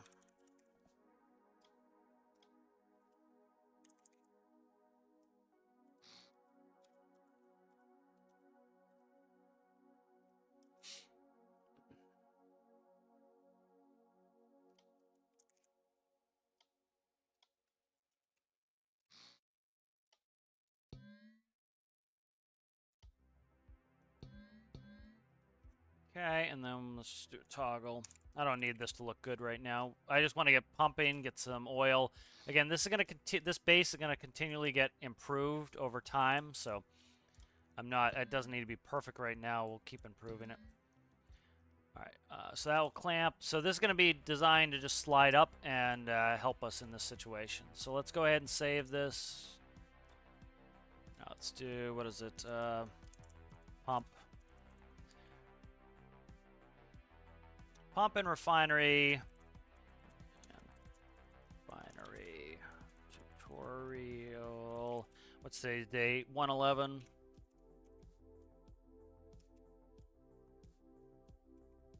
Okay. And then what I want to do is I want this to grab the rod immediately. So let's go. Default state is on. And so if the rod slides down, that will grab it, hopefully, and not let it go idea. Okay, and this might not... Okay, we're right on the money here, guy. So that seemed just like a little bit of a bug. It got hung up on that one time. But now we have a system that if we need to, we can, you know, we can grab the rod and we can push it up to level. So, theoretically, I don't know if that will grab. Might be too far, but we're good now. We're connected. Hopefully that will stay connected. And we have a method that if we need to, we despawn this, get that. So, one of the reasons why I made these tanks smaller is for the very reason that we just had was it took me days to be able to pump all the oil and diesel and jet fuel out of there. I would rather have smaller capacity and do more frequent trips so that if we do need to change something on it, I can quickly move the stuff and then despawn it.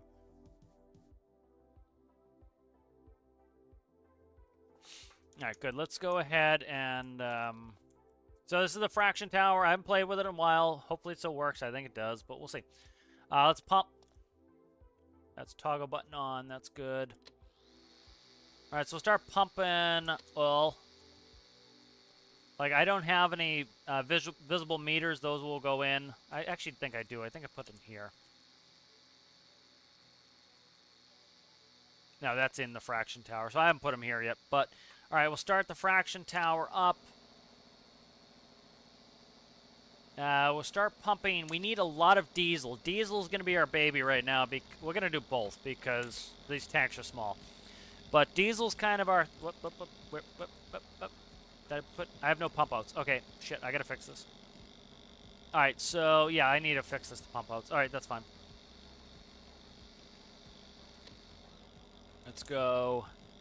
I forgot that this was from the tutorial. I didn't even bother putting pump outs, so we don't have any pump outs.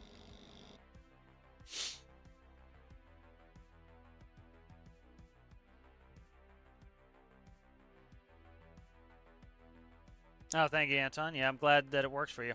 Yeah, I would love to build... I've been inspired by... Who is it? Is it JD's? Let me look. It's on the workshop right now. It's... It was on last week's announcement. It was the... It was the large coal vehicle. Let me see. It's on the workshop presently.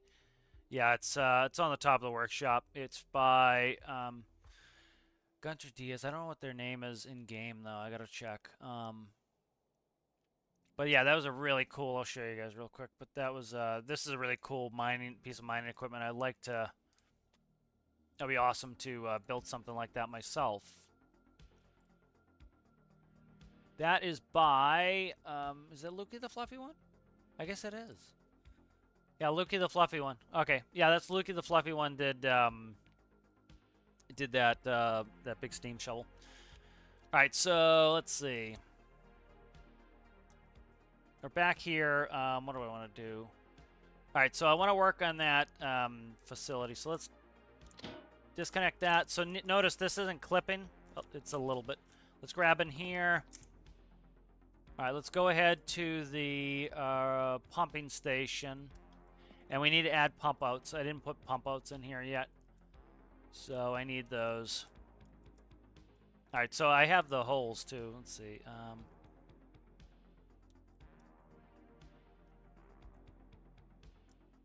right, good. So that is oil. I'm not gonna pump out oil, I don't think. So we won't even add that in there. Let's go.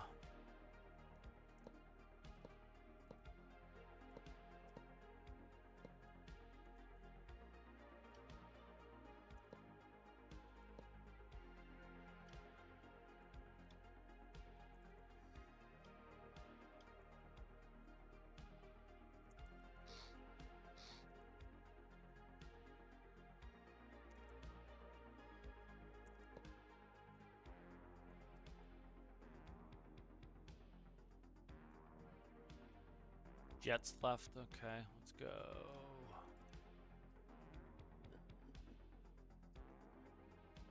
I'm not going to do an oil pump out. I should, but I'm not going to. Yeah, I'm not going to. I'll just fraction it off. Not going to worry about it. I'll fraction it if I need it. I'll turn it into something. There's no real need for me to be able to actually have it. Because I can just fraction it off into what it needs, what I need.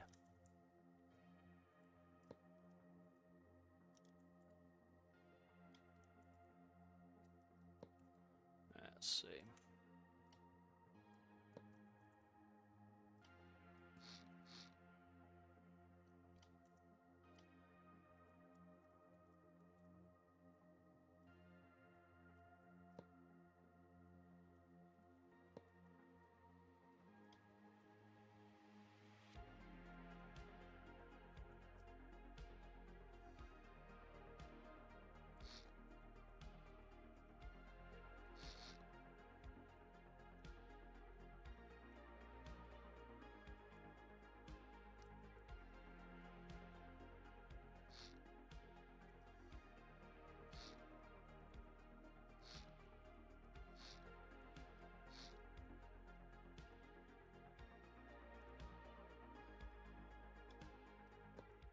Okay, so let's actually, I think we're going to pump these.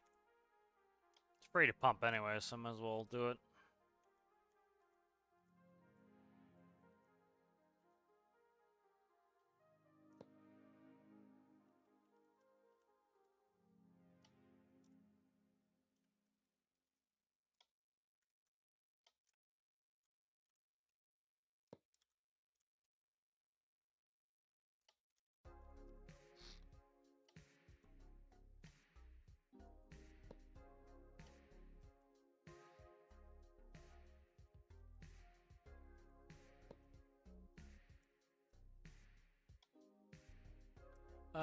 Diesel's inboard. Okay, diesel is inboard.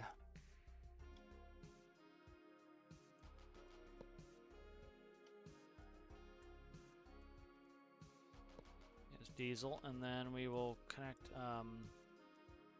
jet off the top here. So I will go block. Excuse me, sir. Block. Go up like so. Okay, we'll grab a pump.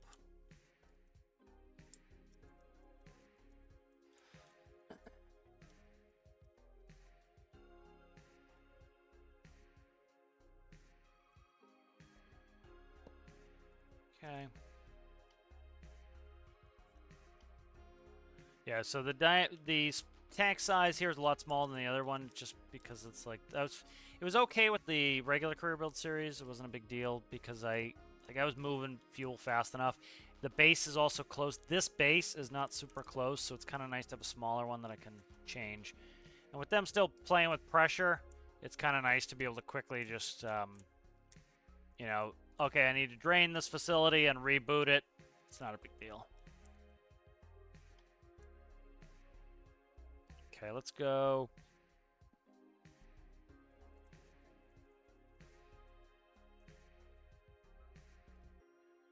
What are we doing? What color? Okay, it's jet diesel. Okay, jet pump. Not pimp, pump. Pimp. Pimp namesake back. Okay, that's one. That's toggle. So we'll try to pump and get a little bit more speed going here. Likely, the limiting factor tends to be once you hit 60 atmospheres, you need to wait for the air to drain off anyway, so it's not going to matter. But do that to be a toggle. Jet in liters. Dial is, I'll do a gauge. Vert 0 to, we need to figure out the unit. I'm not going to bother with the unit right now. Just do 0 to 1. Is this? I'm gonna like I said, the plan is to consistently like empty this and then empty it and then refill it and continually change this. So this is gonna get changed quite a bit. So that is the plan, Stan. So let's go.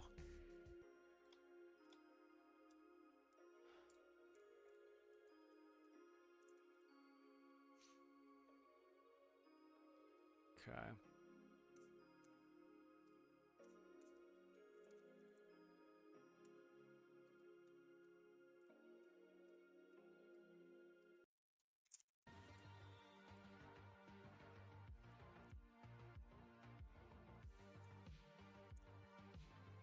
Okay, and then we want...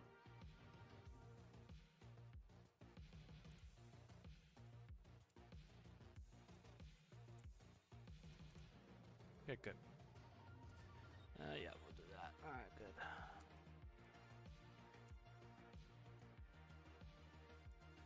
That works there. Okay, good.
Let's see, Electrocitiarto.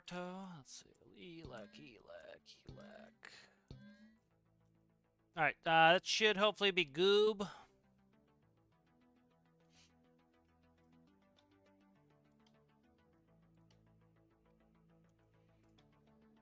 Now let's go try to hook that, and then I think we're good here. That was an important step, having that on there. Alright, good. So that grabs up. Start pumping.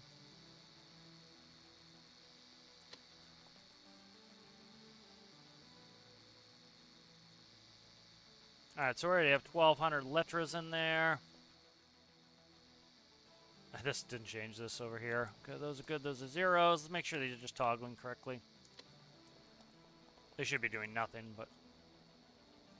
Yep, that's true. Okay, good. Just want to make sure this runs before I fraction a bunch of stuff I can't get rid of. Alright. Good. Excuse me, sir. I'm walking here. Fraction tower's coming on. Diesel jet. We'll do an even split. So there comes the oil. Just make sure this fraction tower... Somebody was saying that they used it and they couldn't get it to work right, but I think I answered their message and they've got it fixed.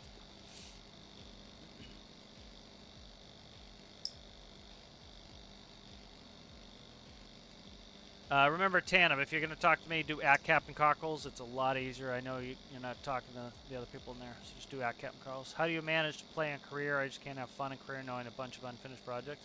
I have goals. So, for example, my current goal, like today's whole goal was, like the reason I'm doing all the stuff I'm doing is because I want to get that home ship out.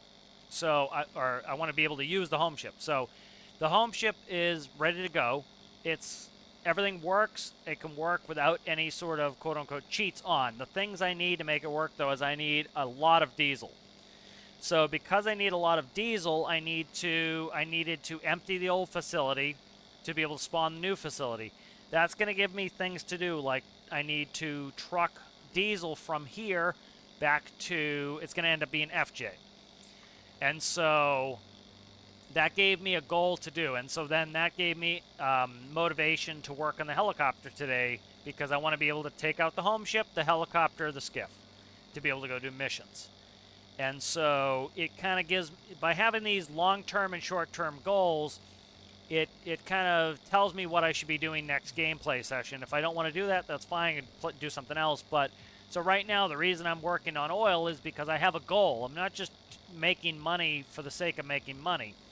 I'm making diesel because I need diesel for that. I needed to do a bunch of missions the other day so that I could afford to run the new home ship. So having goals is the reason that you can have fun. That's why a lot of people, I think, want... that's why a lot of people, they want... what do you call it? A story in the game, because they do better if somebody's telling you, like, hey, go do this next.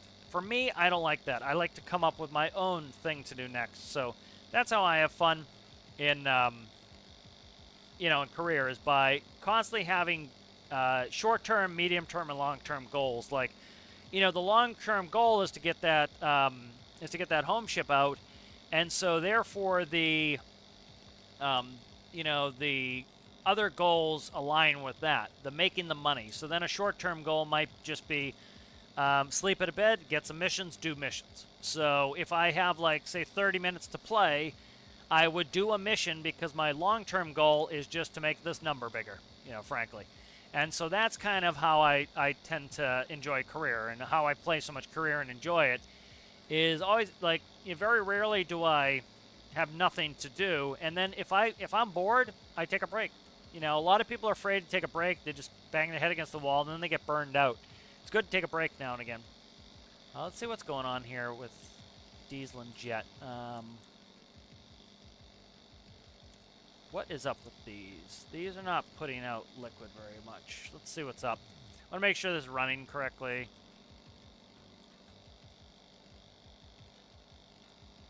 We might not be full. Fuck off, your broken ankle. What's our temp? Okay, temp hasn't come up yet, so we're going to decrease the valve and notice the temp come up. So remember, from the tutorial, if you watch this tutorial, the longer, you know, the example I used was the baked potato. If you put a baked potato in a 1,000-degree oven for 1 second, it's not only is it not going to be cooked, it's not even going to get singed, because it didn't have enough time to take in the heat. And so by putting, like, you know, I did this on purpose with one furnace, because, you know, you can see by decreasing the valve, I'm letting the oil sit in there longer. Now, we have a problem here. I thought I fixed it. I fucking didn't. I didn't fix it. I gotta fix it. So we're gonna have problems here that we may never be able to fix, frankly. Yeah, we're not gonna be able to fix this problem. I gotta stop this. So what I'm actually gonna do is, because we're in my career save, I'm just gonna keep loading the save back up. I thought I'd put this on there. I didn't. So what I had thought I put on was an emergency recycle, which what that will do is it will take the cold oil out of the fractioning tower, and it will get rid of it. And I need to do that. So I'm going to do that now. I'm going to put that on the pumping rig. And so what you need to do is you need to make sure you heat your oil up as it comes into the fraction tower. And I forgot to do that, unfortunately. I thought I did it in one of the versions. Like, I haven't touched this in so long, I completely forgot what I had and had not done. So let's go ahead over here. So what you want to do is this. So we're going to take a fluid port. We'll do this color here. All right, so what this is going to do here is pumps work as one-way valves. So that's going to go there. So we need some way to empty the fraction tower and send it away, frankly. So I'm not going to be able to get 1,300 liters in there. What I should do is do pump back into here is what I should do. So we'll do that. So we will can't do there. So yeah, I'll put it here. Let's go. All right, so then I'll delete here. So what I need is a way to pump the oil out of this fraction tower. So what happened, the error that I made there was I did not let it cool enough. As long as that shuts off. Okay, never mind, we're good. I can do it this way. Okay, I can do it this way. All right, we're good. I meant to put this in, and I forgot. So what we'll do is we'll take a P-piece, like so. That will go like that. We'll shut off the fraction tower. This will then be a pump.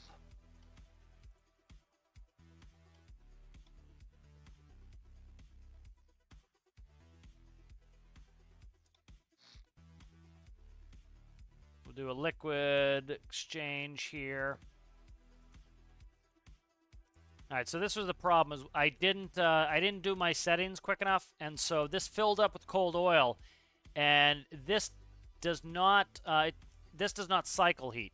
This preheats, and so what I needed to do was send the cold oil out, So I'm going to set this up. So I meant to add this. I'm just going to add it right here. And so I'll show you what I mean here in a second when I get this going. Alright, so what happened was I put cold oil in the tower. It doesn't cycle heat, so it's never going to heat up. Now, there are a ton of things I could do to make the cycle heat, but the reason I did the tutorial like this was to show you that you don't need to cycle heat. To show you, because a bunch of people are like, it's impossible, I have 10 furnaces and I can't heat up my oil, and I demonstrated that with one you could.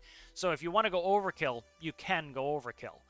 But I chose not to go overkill. So this is going to go to there, and this is going to allow me to cycle the oil back if I cool the oil too much. So let's go ahead and save this. All right, let's spawn this, and I'll show you what so this, fuck, did I get rid of the, I did, okay. Stand by. Gotta bring the new rod in. That's why I make an extra save. So that, you know, you should be saving every time you deal with your oil rig, because again, if you accidentally leave that rod connected, you're gonna lose it. So, make a save, make a save, make a save.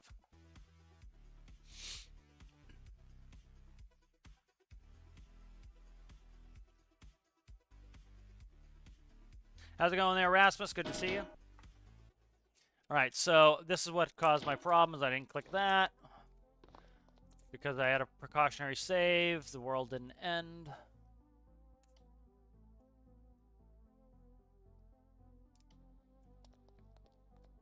And we'll go connect this up. And so I essentially screwed myself there, and I had planned on fixing that, and I never did. So, all right, so this is turning. Now, what the new system I just put in, what this is going to allow me to do is if it cools off too much in the fraction tower, because I don't cycle my oil, so I don't recycle the oil and heat it up again, it will never heat up. So what this does is this allows me to pump the oil, and some of it will go in the tank, some of it will go back, but it will allow me to reheat oil. So this is a way to get the oil out to reheat it. So real simple there, pump, we can reheat the oil.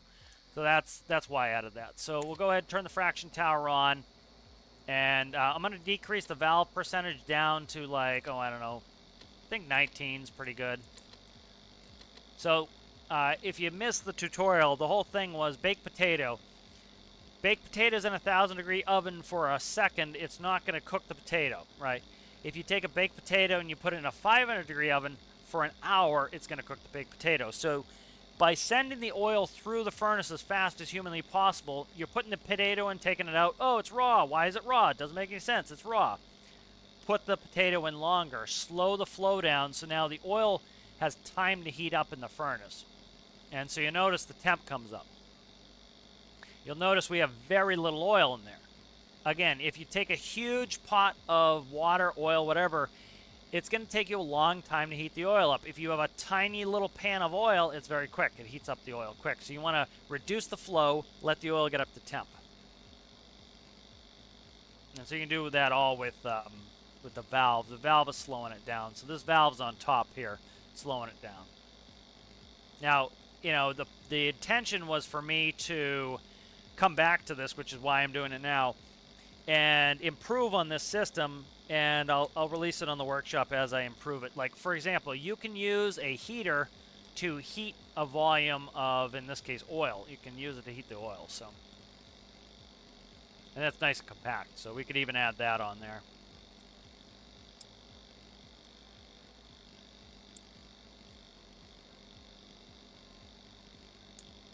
You can mine oil in the sea. Read patch notes.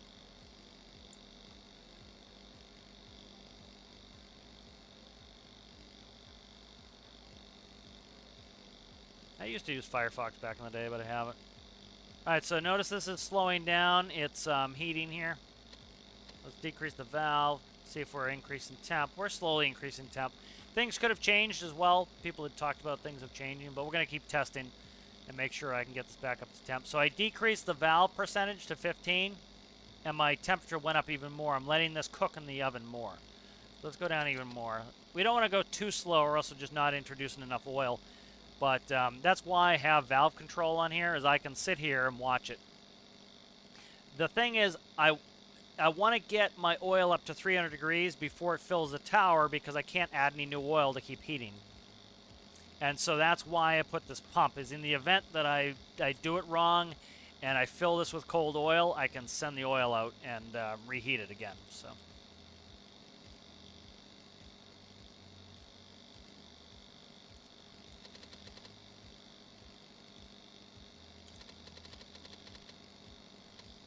All right, so there I've opened the valve.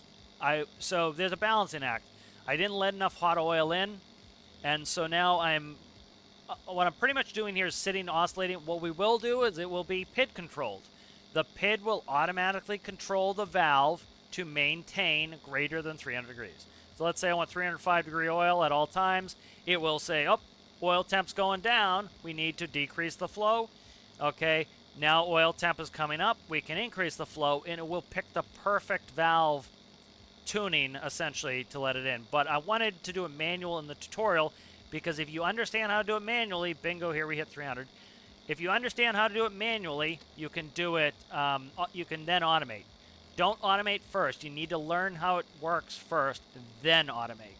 So, by knowing, if you understand how it's done manually, you then can do it. So, you know, the whole reason I did this tutorial was so many people were struggling, and a lot of people, like, my favorite thing is when somebody tells me it's impossible to do X, Y, or Z. That so motivates me to do X, Y, or Z because, one, it's a challenge. If somebody tells me something's impossible, likely it's difficult, and that makes it more fun for me. And two, you know, they think it's impossible, and they're blaming the game. I want to show that it is very much possible. Okay, so see the temp's going down? So let's play with this valve. So let's actually, we're going to probably bring in a little hot oil here. It's actually okay if it cools a little bit, because likely what we're doing is fractioning off a little bit fast. So see, I changed the valve, and now our temp is going back up. So you are going to have to oscillate your valve. This is why we're eventually going to put in a PID control on this, and that will automate this so that it automatically does that. But now, as you can see, we're taking in diesel and jet. But kind of cool, you know. Again, I think, you know, that's kind of my method, is learn how to do it manually, and then if you want to do it automated later, you now have that knowledge, you know, and you can problem solve, because if you try to automate it and something doesn't work, well, you don't understand the fundamentals of it anyway. How are you ever going to fix it? You know, so you need to figure out those fundamentals first. So here comes the temp screaming up. Bingo, back over 300. So you notice, change my valve percentage, and now we're back up over temp. And so that's, you know, that'll, you know, like I can let it sit here. It'll dip below 3. It'll go back up over. There are like 200 things I could do to make this constantly stay over 300. For example, I could add another furnace that all its job is to cycle the oil temp. Likely what I'll do is I'll probably add one heater in here. Put one heater or 2 heaters in here, and it will help to maintain the oil temp in the fraction tower. Because it's coming in at 300 degrees fine. It's just coming in, then it hits cold oil. So it cools a little bit, you know. But you can see we're over 300 degrees. We're fractioning. We've already got about 500 total. Where's this diesel and jet going, though? That's what I want to know. That's interesting to me. Are those numbers going down? What are they doing? I hope they're not spilling into the ocean. No, they're going up. Oh, you know what it is? I know what it is. This is telling me how much diesel and jet is inside the fraction tower. That's the way the game works, is once it hits 300 degrees, it splits it off. It literally puts diesel and jet fuel in here. I forgot what this was reading. I thought it was reading the tank. It's not. So that's fine. So notice, as it goes below, it's going to turn the oil, the diesel and jet back into oil, which would happen IRL. They would reconstitute. And then they might stay separated to a certain extent, but they'll probably reconstitute for the most part. You notice the splits back up. That's telling me how much diesel and jet's currently in the fraction tower. But we're at a pretty good value now. It's 17.3. It's going to dip below. It's going to dip up. It's going to dip below. It's going to dip up. But we could leave it. We could just leave.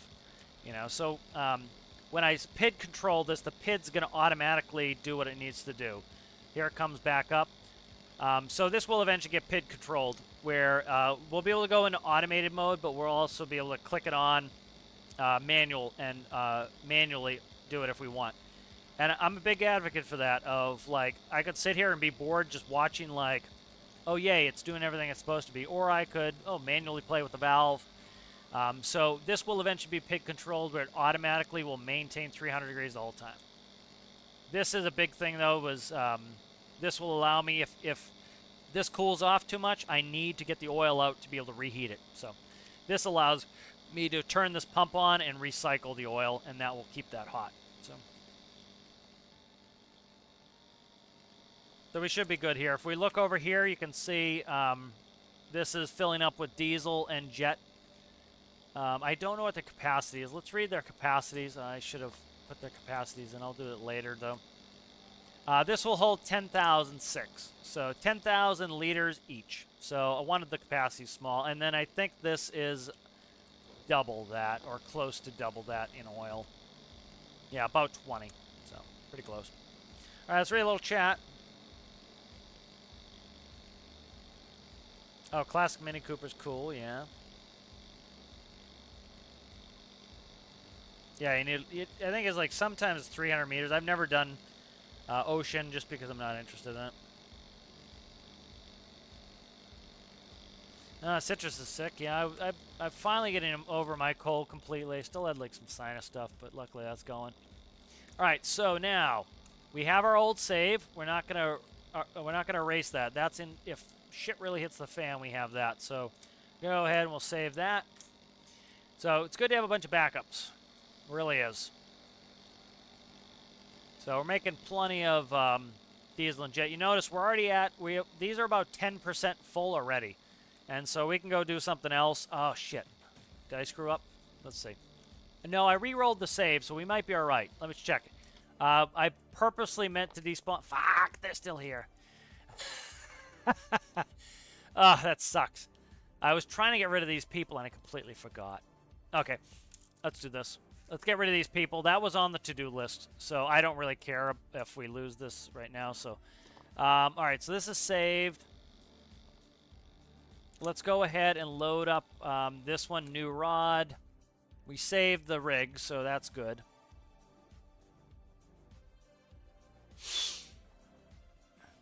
I completely forgot to get rid of those bozos. Completely forgot to get rid of those bozos. Yeah, those people are all from missions.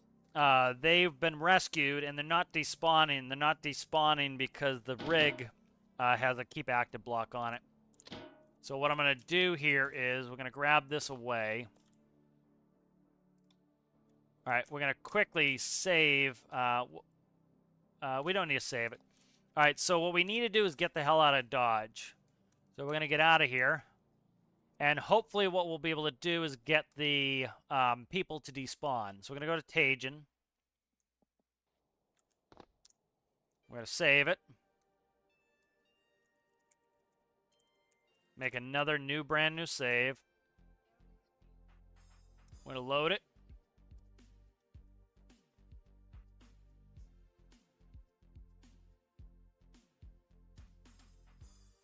All right, enjoy your rest there, Citrus. Hopefully you feel better.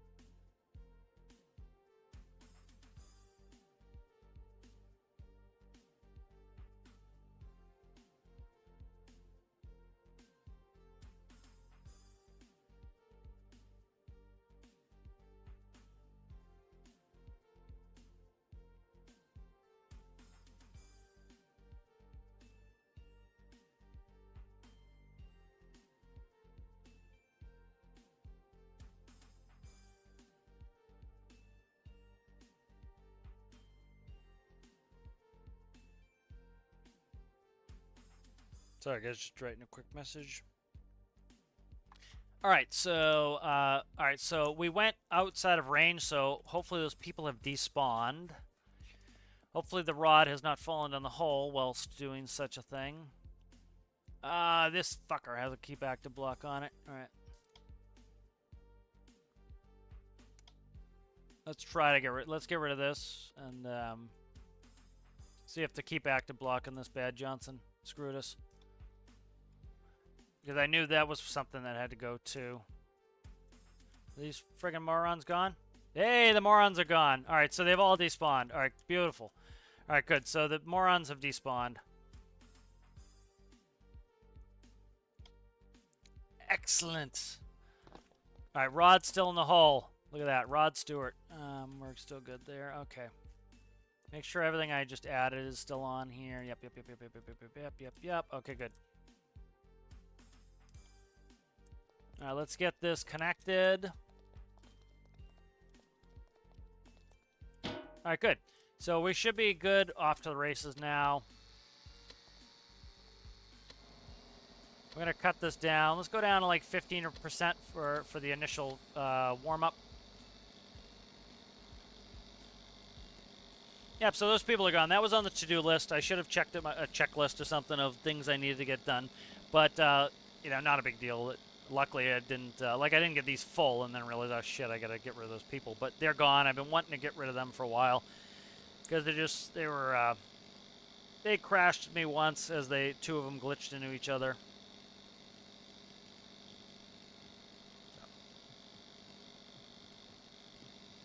That's one thing maybe the devs should do is like literally like, I don't know, 100-meter radius from the hospital should be its own zone that can despawn, because that's where we bring people for rescues, is the hospital. So that way that zone culls more regularly. Alright, comes the temp. Yep. Be nice to get this pit controlled at some point. I will add to that series when I get it done. So I'll add to the oil drilling series. I haven't been putting out many tutorials recently. Kind of been waiting for some of the pressure mechanics and other mechanics of the game to get a little bit more solidified. Like, I had somebody this morning send a message like, I followed this tutorial and I couldn't get it to work. It was for steam pistons. They were getting frustrated. That tutorial is from, you know, over a year ago. And so I linked the new tutorial, you know. I would highly recommend that to people. Check the dates on tutorials.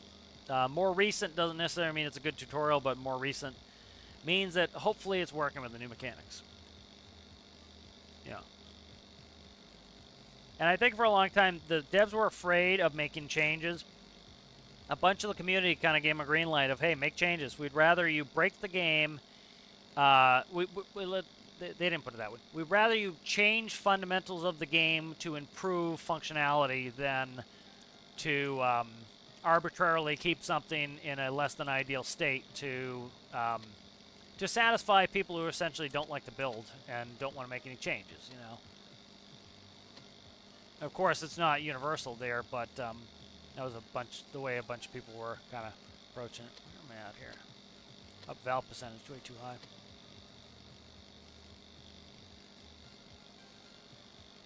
There we go. That's a good percentage there. So yeah, this would be better when it's pit controlled, but I did like to have it automated, or I did like to have a manual where I could play with it.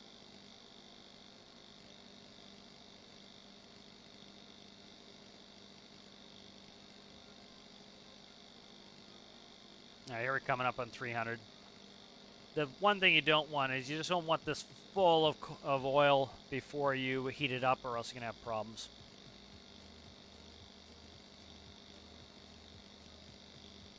Three-cylinder, four-wheel drive, or front-wheel drive with two small motors in the back. Motors? Yeah, kind of the old hybrid system, yeah. All right, here we go. 300 degrees. Let's turn these on. What are we at there? 18%. That should be fine. We'll leave that there. That should run and fill. Let's go ahead and make another save. Right, so a lot of these saves I can get rid of after this point, but, you know, so this is the new pumping station. And you notice we're staying green pretty good here. So 18.6 is working really well right now. So again, pit control, like see we're screaming on temp. Pig control is a good way to do it. The thing, too, is as we're taking out a diesel and jet fuel, that's one of the reasons why the temp goes down, is you're taking out your hot substrate in this case, and you're adding cold. So you're reducing the amount of hot liquid you have, and you're adding in more, you know, not necessarily cold liquid, but not as hot liquid. And so your thermal resiliency goes down, essentially, you know, which is fine. You'll watch, it will dip. We'll add more hot oil in, and it'll go back up. So we'll stop fractioning, which is fine, and then it will build up again in temp. So kind of cycles. The PID, again, like I said, the PID will auto-control the valve later, and that will make it so that it will less frequently or never actually dip below 3. It will maintain. And then if I wanted, I could put a heater actually inside of this tank, and it would keep it warm. It would help keep it above 3. But I don't really necessarily need that. You know, the whole point of this system is I can leave. Please have a keep active on here. I do, right here. I was going to say, oh my god, I don't want to have to despawn this again. Alright, good. So that's all set. Let's see. What do we want to do here? Transport missions for days. What is this one? Fishing trawler in distress. Requesting assistance. That's a big money on there. I don't want to go out there in a boat, though. Let's see.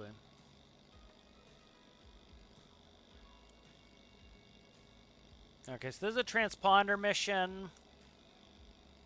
Let's take out Rijot.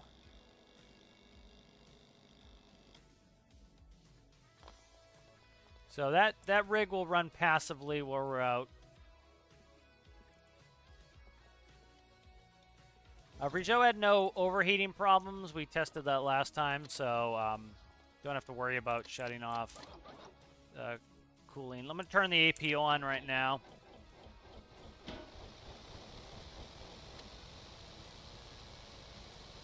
Right, transponder locator is on. We're going to test it. Okay, it's working. It was the south of the Ring of Fire, so there's Ring of Fire over there. Again, everything's super close in the game, so not hard to find. So let's go, we want to go about there. Let's go ahead and check our options here. Infinite electric's off, infinite fuel is off. Let's see. Vehicle damage is on. Anything else I want to shut off here? No, that's good. I don't see anything that's bad. Okay. Alright, good. That's what I wanted. The whole reason I opened this up was I wanted to get rid of map vehicles. Okay. Alright, let's go ahead and we'll enter in the coordinates. There we go. Alright, so transponder locator's on. The area is not that huge. If you look at it, like, we can see all the way to about here. Like, we can see right there. Right, we have this island over here, which is this one. So we can actually see probably more directly across from there. So maybe a little diagonal. Yeah, we can probably see right there. So we can see almost the entire zone right now. The vehicle won't spawn in this far away, but, like, we could see most of it. So, we'll see it. And we'll watch for the transponder locator. Oh, French fries. Yeah, put a little French fries in there. Might as well. I do everything in air fryer. I don't fry anything.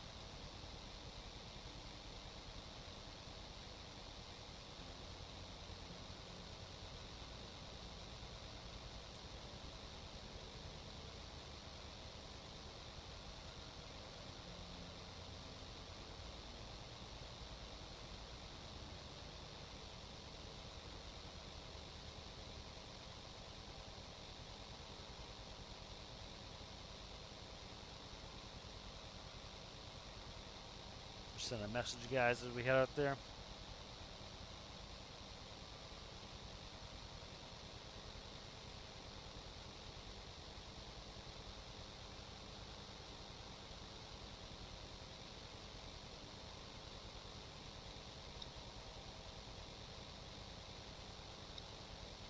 You can hear the speaker beeping off the beep, I think.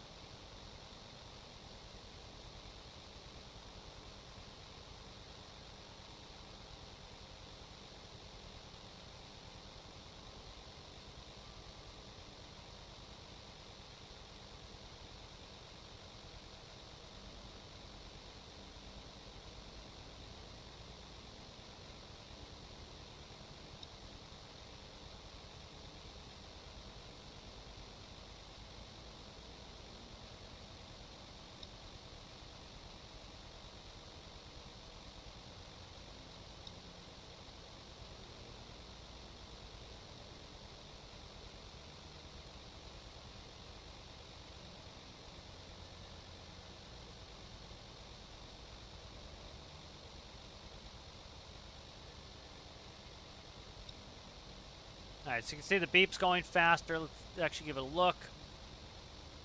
And utilize some dead reckoning. So if we look to the right there, we have a 3-island spat to our right. So likely, could be these 3 right here. So we could be right about there-ish.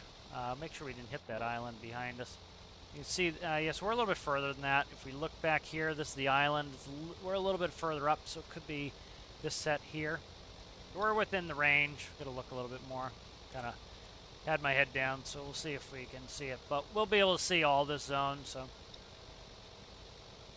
You know, as long as it's not too foggy. I have the weather controlled now, just because it's miserable to watch me in the fog, and we spent like a week in the fog. So, taking a break from the fog.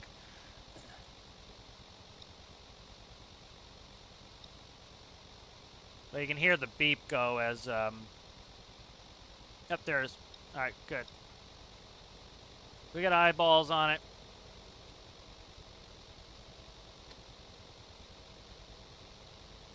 Yeah, that was one thing I did with the new player career build series, going into the bearing, because, you know, you get really, a lot of people just don't have very good navigational skills, which is understandable, and it seems very daunting and overwhelming, but you notice, like, the distance, like, we can see everything. I can see back to base, I can see out here, I can see the entire search area. It's not always the case that way, but, you know, I can see quite a bit.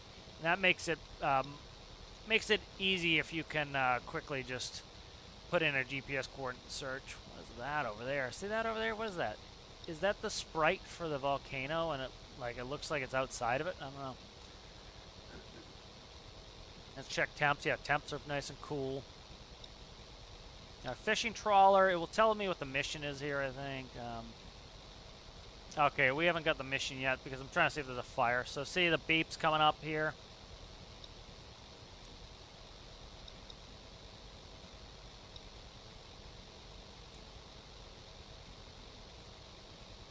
Yeah, I don't see a fire on there. Might be. Yep, it says fires. Just inside, so I can't see them. Bring the, I want to try to attach to this, so I'm going to have to redo the anchor to get it to attach. There we go. All right, we're hooked. Fire suit.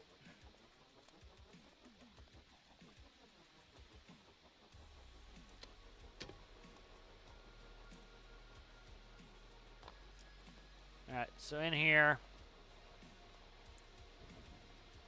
I didn't turn the APU on. It for fires? That's a piece of cake. All right, let's turn the APU on. All right, APU's on. I forgot to do that last time, and the pump, the water pump, shut it down. Water pump ended up eating up all my batteries for the fire. And then we're in deep doo-doos. Deep doo-doos. So one thing we have to consider too is with these bigger missions where we have a lot of people to rescue, we actually have been outrunning our defibrillator. So we actually need to make sure that we have probably a second defibrillator because, drop on the floor please there, guy. Let's see where we at here. Because we will use up the first one. Defib, defib, defib. There it is. Zang. All right, let's grab Zing Zang. Okay, and then I want a second. Give me another medkit, please, you jackass. All right, there we go. Take a third one, why don't you? Take a third one, you jackass. All right. Shut the door on myself. Thank you, no. All right, so the APU is going to power us up here. I need to work on the electrical generation and Vigil a little bit. It's been in need of an update. Getting them slowly, and then I'll try to get on the workbench once on the workshop once the it's kind of updated a little bit. There's a coal boat, little fishing trawler. Really hope we do get a fishing update. I think it's probably likely. You know, some people are reading in, trying to hype themselves up again, like, you know, pulleys. Pulleys are big for fishing. They're big pulleys. So that would be something nice to, I think, is a reasonable chance that we get fishing. I think it's going to be one of the majors. It makes sense. You know, people have been asking for it. It's something that fits a major. It doesn't fit a DLC. What the hell?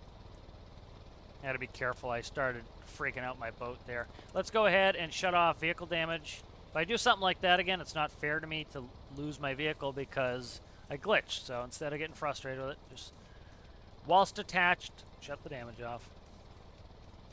All right, hello there, Dr. Mustaches. Let's, my mustaches are looking pretty on point right now myself.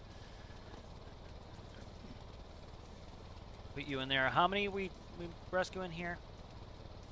7. All right, so we have 3 more. Tres más, por favor, señora.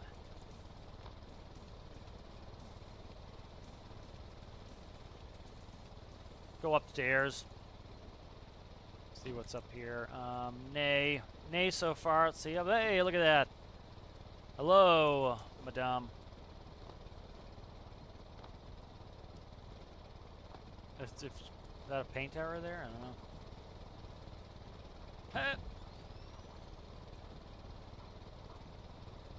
Give me the... Okay. Alright, 2 more. Yeah, I shouldn't do that. I really shouldn't grab the ladder because it's forcing my feet into my ship, into my boat. And, again, 2 immovable objects touching is not good in any game. Good chance to bug your ass out and end up causing a crash. Best not to do it.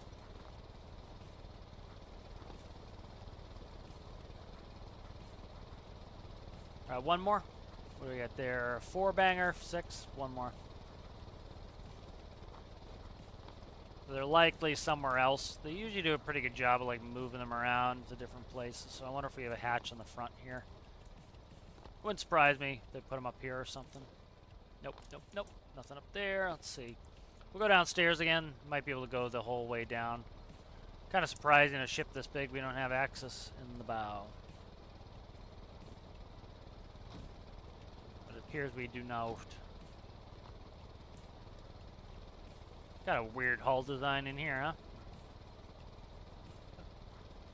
Okay. Okay, that's not good. We have clipping. Don't make your ships clip, people. Alright, let's see. Where the hell? Did I miss one? Is there one in the drink? We pulled one from the drink already. I don't know if there's another one in the drink. Get up high and see what we can see. Climb, you jackass. You dirty jackass. Just climb. Climb, climb, climb, climb, climb, climb, climb, climb, climb. Thank you. I'm trying to see people. Where are we at here?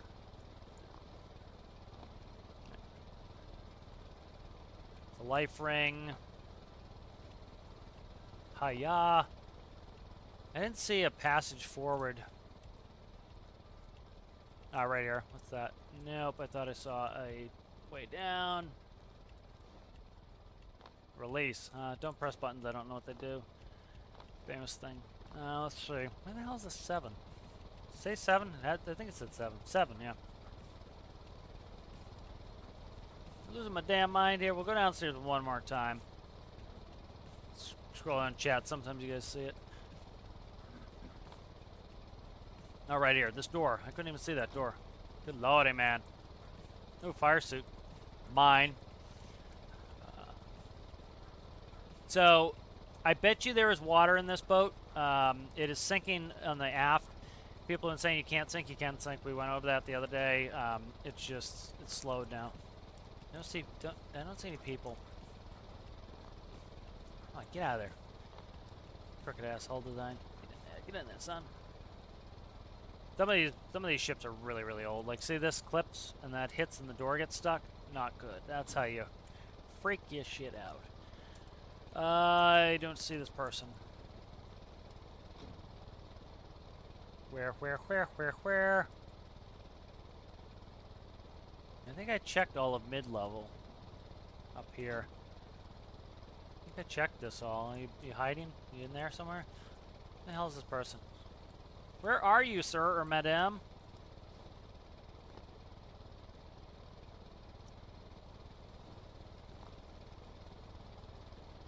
I do not see this person. I'll no clip around. Getting old. Jumping around here for no reason. I'll probably get off the stream here. I gotta go do some stuff. Life rings, nay. All right, let's no clip. I might have missed a entrance to the ship. So likely, okay. So this is all I'd say physics flooded in there, so we don't see it there. There's me. If this person's hiding somewhere, maybe in the bathroom that I can't get in. They're sitting behind the door. That's why I couldn't open the door. I was crushing the skull. Good concussion to have. So they were stuck in the bathroom. What a jackass. I couldn't even see their foot. There's their foot right there. That's what was blocking the door. I thought it was just a bad design because I looked at the hull and I was like, oh, the hull's clipping the door. A lot of people do make their doors clip into the hull. So. Alright, good.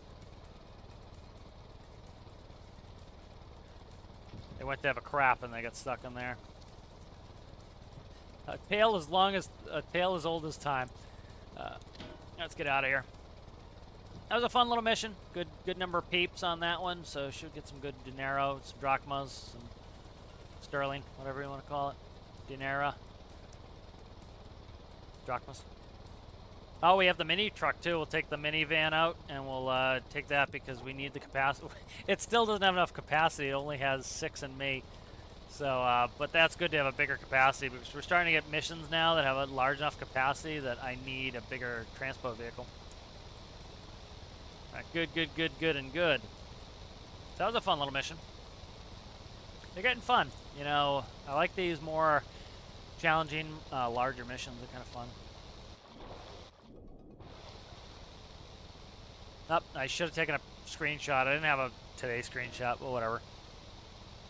Like, no, it's fine. I'll leave the one that I have on there. Yep, they cooked on the throne. Can't even get peace in the toilet, you know? Can't get peace in the toilet. What else? You know, what can you expect?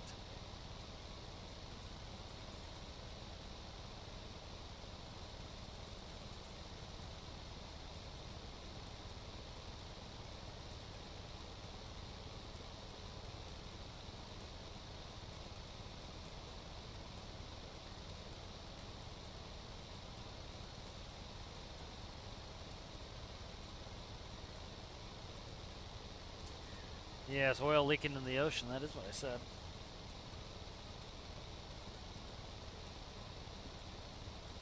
Yeah. Problem is, you know, burn in the toilet. The meat's not going to smell very good. So. As if that's the biggest problem you have. Yeah, so that was a good mission. So, you know, like Tana was saying, like, how do I enjoy playing career? Like, so, you know, This was a good example, today's episode. So start out, for those who weren't here in the beginning, working on the helicopter. So the long-term goal for me, and one of the things that I always set up when I do a career game, is I want a home ship. The reason I want a home ship is it has a lot of intricate parts. It is a very long-term goal. It's very expensive. It's kind of a cool thing to have and to use and to put in the world. And it's pretty much infinitely expandable. And so because of that, it's a good long-term goal. And then you start getting your short-term goals in place. Like, okay, I want, you know, the home ship's a long-term goal, so I need to keep making money. So you start doing things like oil building. Like the first thing I did in my career game, if you remember, was we started getting ready to drill oil because you very quickly run out of oil in your starter base. You need to get some oil. You need to get diesel. You need jet fuel. Or you need a tanker to be able to go out and tanker it. And so those are some good long-term, some medium-term goals. And so getting on the bandwagon for that really quickly. So like today's episode, first thing we did was work on the helicopter, which is part of getting my long-term goal of the home ship out and in the world. So we worked on the long-term goal. Then took a break from that, worked on the long-term goal some more in getting the oil platform put away. We fixed the quote-unquote bug with the game where the people wouldn't despawn because the base was in there, so that got despawned. So now we're building up fuel again because the home ship needs, I think, like 70,000 liters of diesel. So we need to start making some diesel. Once that's done, you know, we're going to continue doing. Then I went and did a mission. The mission is for money. The whole reason we're doing a mission is for cash. And so by having that long-term goal, that medium-term goal, that near-term goal, it gives me, it always gives me something to do. So I knew I needed cash. That's part of my long-term goal, so I did a short mission. You know, so that's my short gameplay was still working towards the long-term goal. And so because, you know, I always have these priorities kind of set up in advance to a certain extent, I at least have a framework to kind of keep me interested in doing stuff. And so that's how I can keep playing this and not getting bored. All right, Zachy, we'll see you later. Thanks for hanging out. Good to see you. Short-term goal, making your plane not flip in water. What's it currently doing? Is it a center thrust, center of gravity issue, or is it a what is it, drag on the water issue? What is it? That's delicious.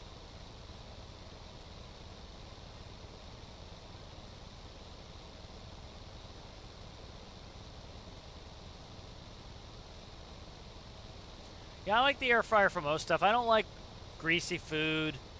It's fun, like I like it every once in a while. Like, it's nice to get fried food somewhere. Like, I like getting fried seafood or Chinese that they deep fried or something. But at home, like I hate the smell of fryer oil in the house.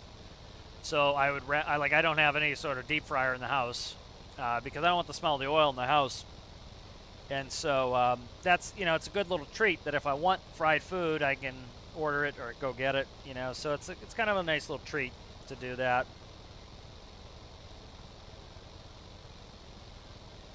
Trying to stay well chiseled Adonis as I am.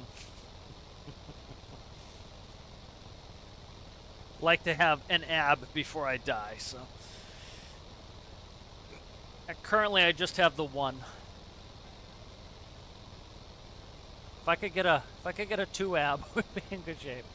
I'm working on it. It's doesn't show. I'll just get a little paint. We'll make it with that. All right, so we can take the mini truck, the minivan. Unfortunately, despite my attempts, we're still one person short, so we're gonna have to take 2 trips. But it'll be fun to get that out. You know, that's why I built that. You know, I spent what, a whole episode building the little key van. That was for my long-term goal of the home ship. So it's like, that's how I keep interested, how I keep inspired. And then I constantly haunt Reddit, I haunt the Discords mostly, and I see all the cool stuff all you guys are building, all the cool stuff that other people in the community are building, and that always makes me interested in doing more. You know, it's who was it? I forget the name again, man. You know, that big, it's not a drag link. I forget what those are called. They're big bucket dredge. I think it's a bucket dredge. I can't remember. He built that big bucket for coal mining. Like, that seems super cool to me. I love to build something huge like that and spawn it in with an add-on. You know, so that, like, when we want to go coal mining, we spawn that in with the add-on, and then, you know, we play that play session, and then we can despawn it, you know. That way I don't have to I don't mind transpoing too much, but sometimes transporting can be like, spend an hour transporting all your vehicles up and then go mine a little bit, and then you're going to have to do a lot of transporting as it is already. So sometimes it's kind of nice to just be able to put it in with an add-on, put your vehicles up there with an add-on, and then, you know, when you're done, you can, it's a little bit easier for cleanup.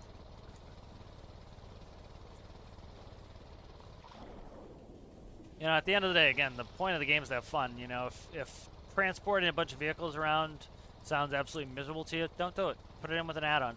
You know, put your mining vehicle up at the mine with an add-on. You know, drive your dump truck up, mine, dump truck, and then despawn the add-on, and then you're good to go.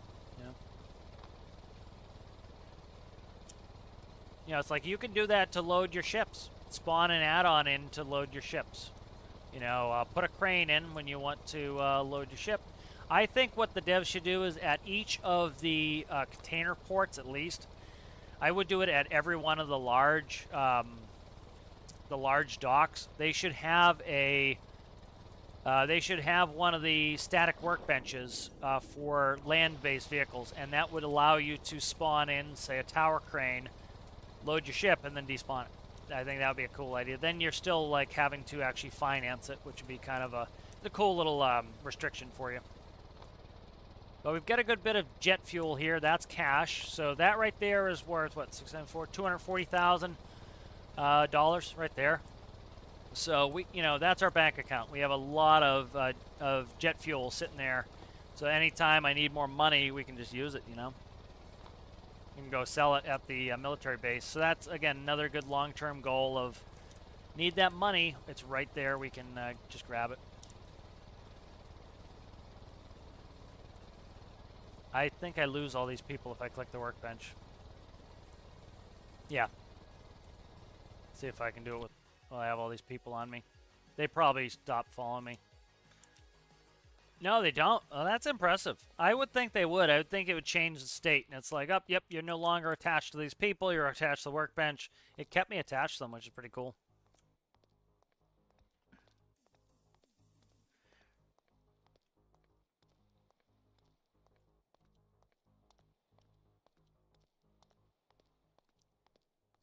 Especially old engines were very slow to change speed. That was pretty normal. Especially old turbines. Old turbines used to have huge spool-up times, like miserably huge spool-up times. Like you'd push the thrust levers up, and it would be like 1, 2, 3 spool, and that was like turbines today are pretty fast, but you still have spool-up time. So like you have to anticipate where you're going to be spooling your engines up and down. It's always exciting to use a new vehicle here. We might fit them all in. Did I miscount? Or did I lose somebody? I miscounted, I think. What do I have, bet? 4, 3, 5? Ah, you bitch. Why? What the hell happened there? Oh, he's on my shoulders. I was still holding one of these bad Johnnies, I think. Yeah, I'm missing one. Okay. Jackassery here. What the heck? This thing weighs nothing, though. That is to my benefit. This thing weighs nothing. All right, good. Push this fucking van out of the way. I got hung up on something. All right, let's see. Oh, learn to spell. There we go. This is gonna get the new crane that that the home ship has. Okay. I forget how to run this thing. Infinite electricity first.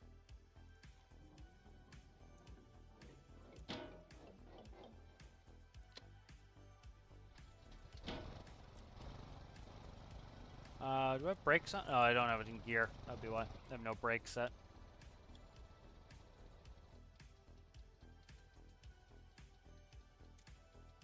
Okay. Extend, which supports 3. This is half the reason why I build things is for the inevitable accident.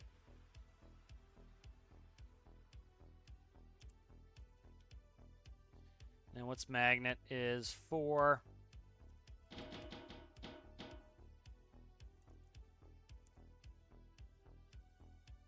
This will make a good screenshot. Probably just stick it on tomorrow's video. It's a pain for me to go back and edit the video, edit the thumbnails for no good reason. Just do what happened last episode here. There we go. Stick that out a little bit and take my screenshot here.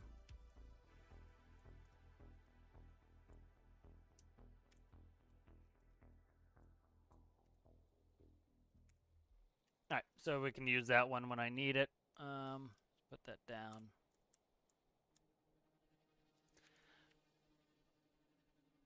Yeah, this will definitely get the new crane. I like the new crane a lot that's on the ship. It's got a longer reach as well, which would be very helpful. All right.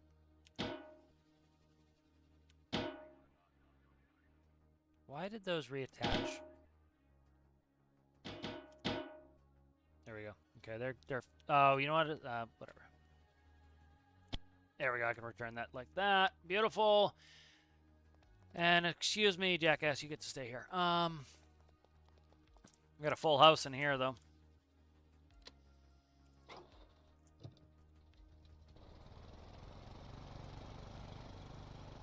I love this little van. This thing's awesome.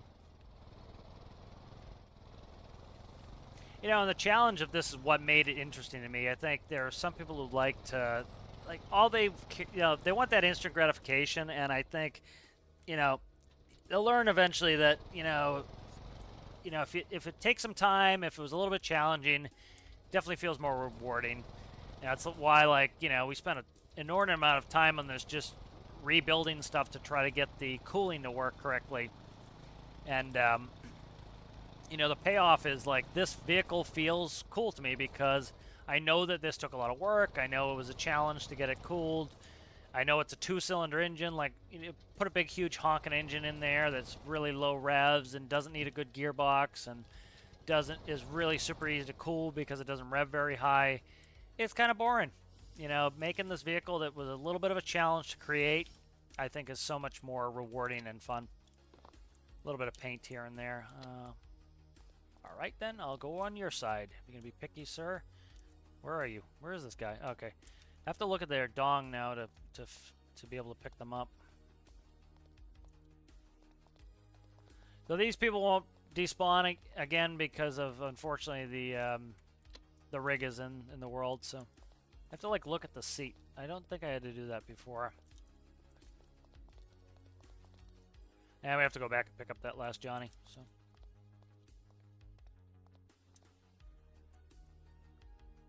Oops, excuse me, sir. Why don't you stop being a jerk-ass? A lot of doctors in here, man. A lot of doctors in there. Hello, sir. Sir.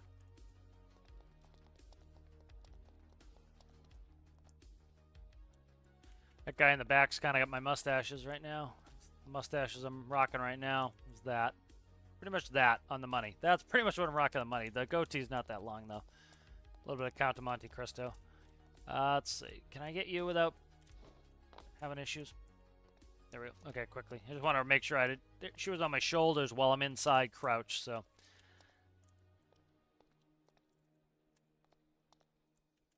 Okay, good. Put these people away. All right, good. I need to go get one more Persona. Persona Grata. Let's see.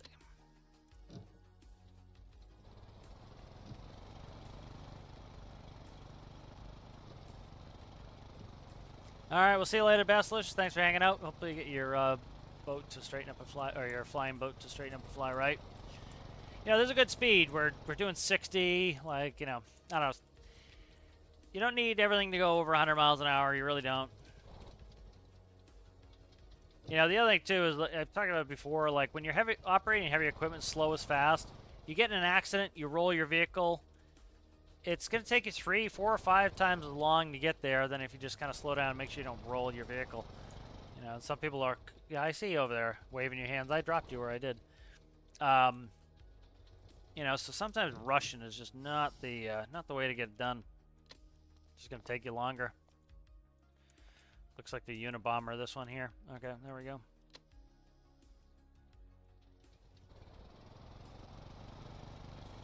Good Ted Kaczynski with me here. Yeah, this thing handles really well, too. It accelerates nicely. Feels really nice. Steering is good. It still feels a little bit heavy. It feels a little top-heavy, even though it isn't, which is how it should feel. It's a fun little vehicle. Yeah, like, this thing's fast, man, for what it is. And it handles really well, and it's very useful. It's going to be cool when we put a med bit in there for using as an amber lamps, and it works well as a van for just reg transpo for people. All right, let's grab this John. You're in the front. Okay, never mind. There we go. Okay. But nice. I thought I could put you in the sofa. I don't think I can. All right, good. So that mission is done. So that good bit of cash on that. So kind of what we did this episode was pretty good. What is that? Worked on the little helicopter, moving towards the goal of getting that home ship out. We put away the old pumping station. New pumping station is in. Kind of showed you how if you lose the rod down the hole, you can send that new tool in after it. and get that. So that's good to know. That's been added to the drilling rig. We're drilling oil again. Need to put out another sucker to try to get rid of all this oil leak that will never go away. A little bit more cash in the bank. So we're starting to get to the point where we have some cash in the bank. The problem is I need to buy, or I want to buy FJ. That's 80 grand. So likely what's going to happen is we'll do some trips up to military base. We have like $250,000 worth of jet fuel in here that we don't need. That's going to head up to military base, dump some of that off. That's like 13,000 per run in the small cargo plane. I'll get that moved up there. Maybe I'll quickly fix up a tanker or something. We could send a whole tanker load up there, but I think it's better to run small loads because I'm not sure, but I think if we refresh our game with reboot the game, not necessarily the game, reboot the save, it might be clearing the air out of the pumps. I don't know. So we'll have to keep an eye on that. Hopefully the devs fix the pumps. The problem is likely we're going to have to do a new save if they fix the pumps. But it's really not a big deal. I've done this before where I've had to redo a new save. It takes me literally 10 minutes. The only thing that takes longer is the oil drilling. So re-drill the hole. But most of that I can do AFK, and I'll do it off screen. So worst case, we'll do that. But yeah, so that was fun today doing that. Let's go ahead and we'll thank the old members. So thank you to the members, Side Mountain, Connor Boyle, Danny, Sergeant Chaos, Aaron Repairs All, Citrus, Rasmus, and Manda VR. If you guys are interested in becoming a member, it's down in the description below. Thank you to Chicken Sore for being a patron. Thank you to all the subscribers. We're over 3,000 now. I appreciate you guys for that. If you have yet to subscribe and you enjoyed it, please consider subscribing. And if you guys would like the video and videos, that helps everybody find them, and it helps me out. So I appreciate you guys, and we'll see you in the next one. Bye.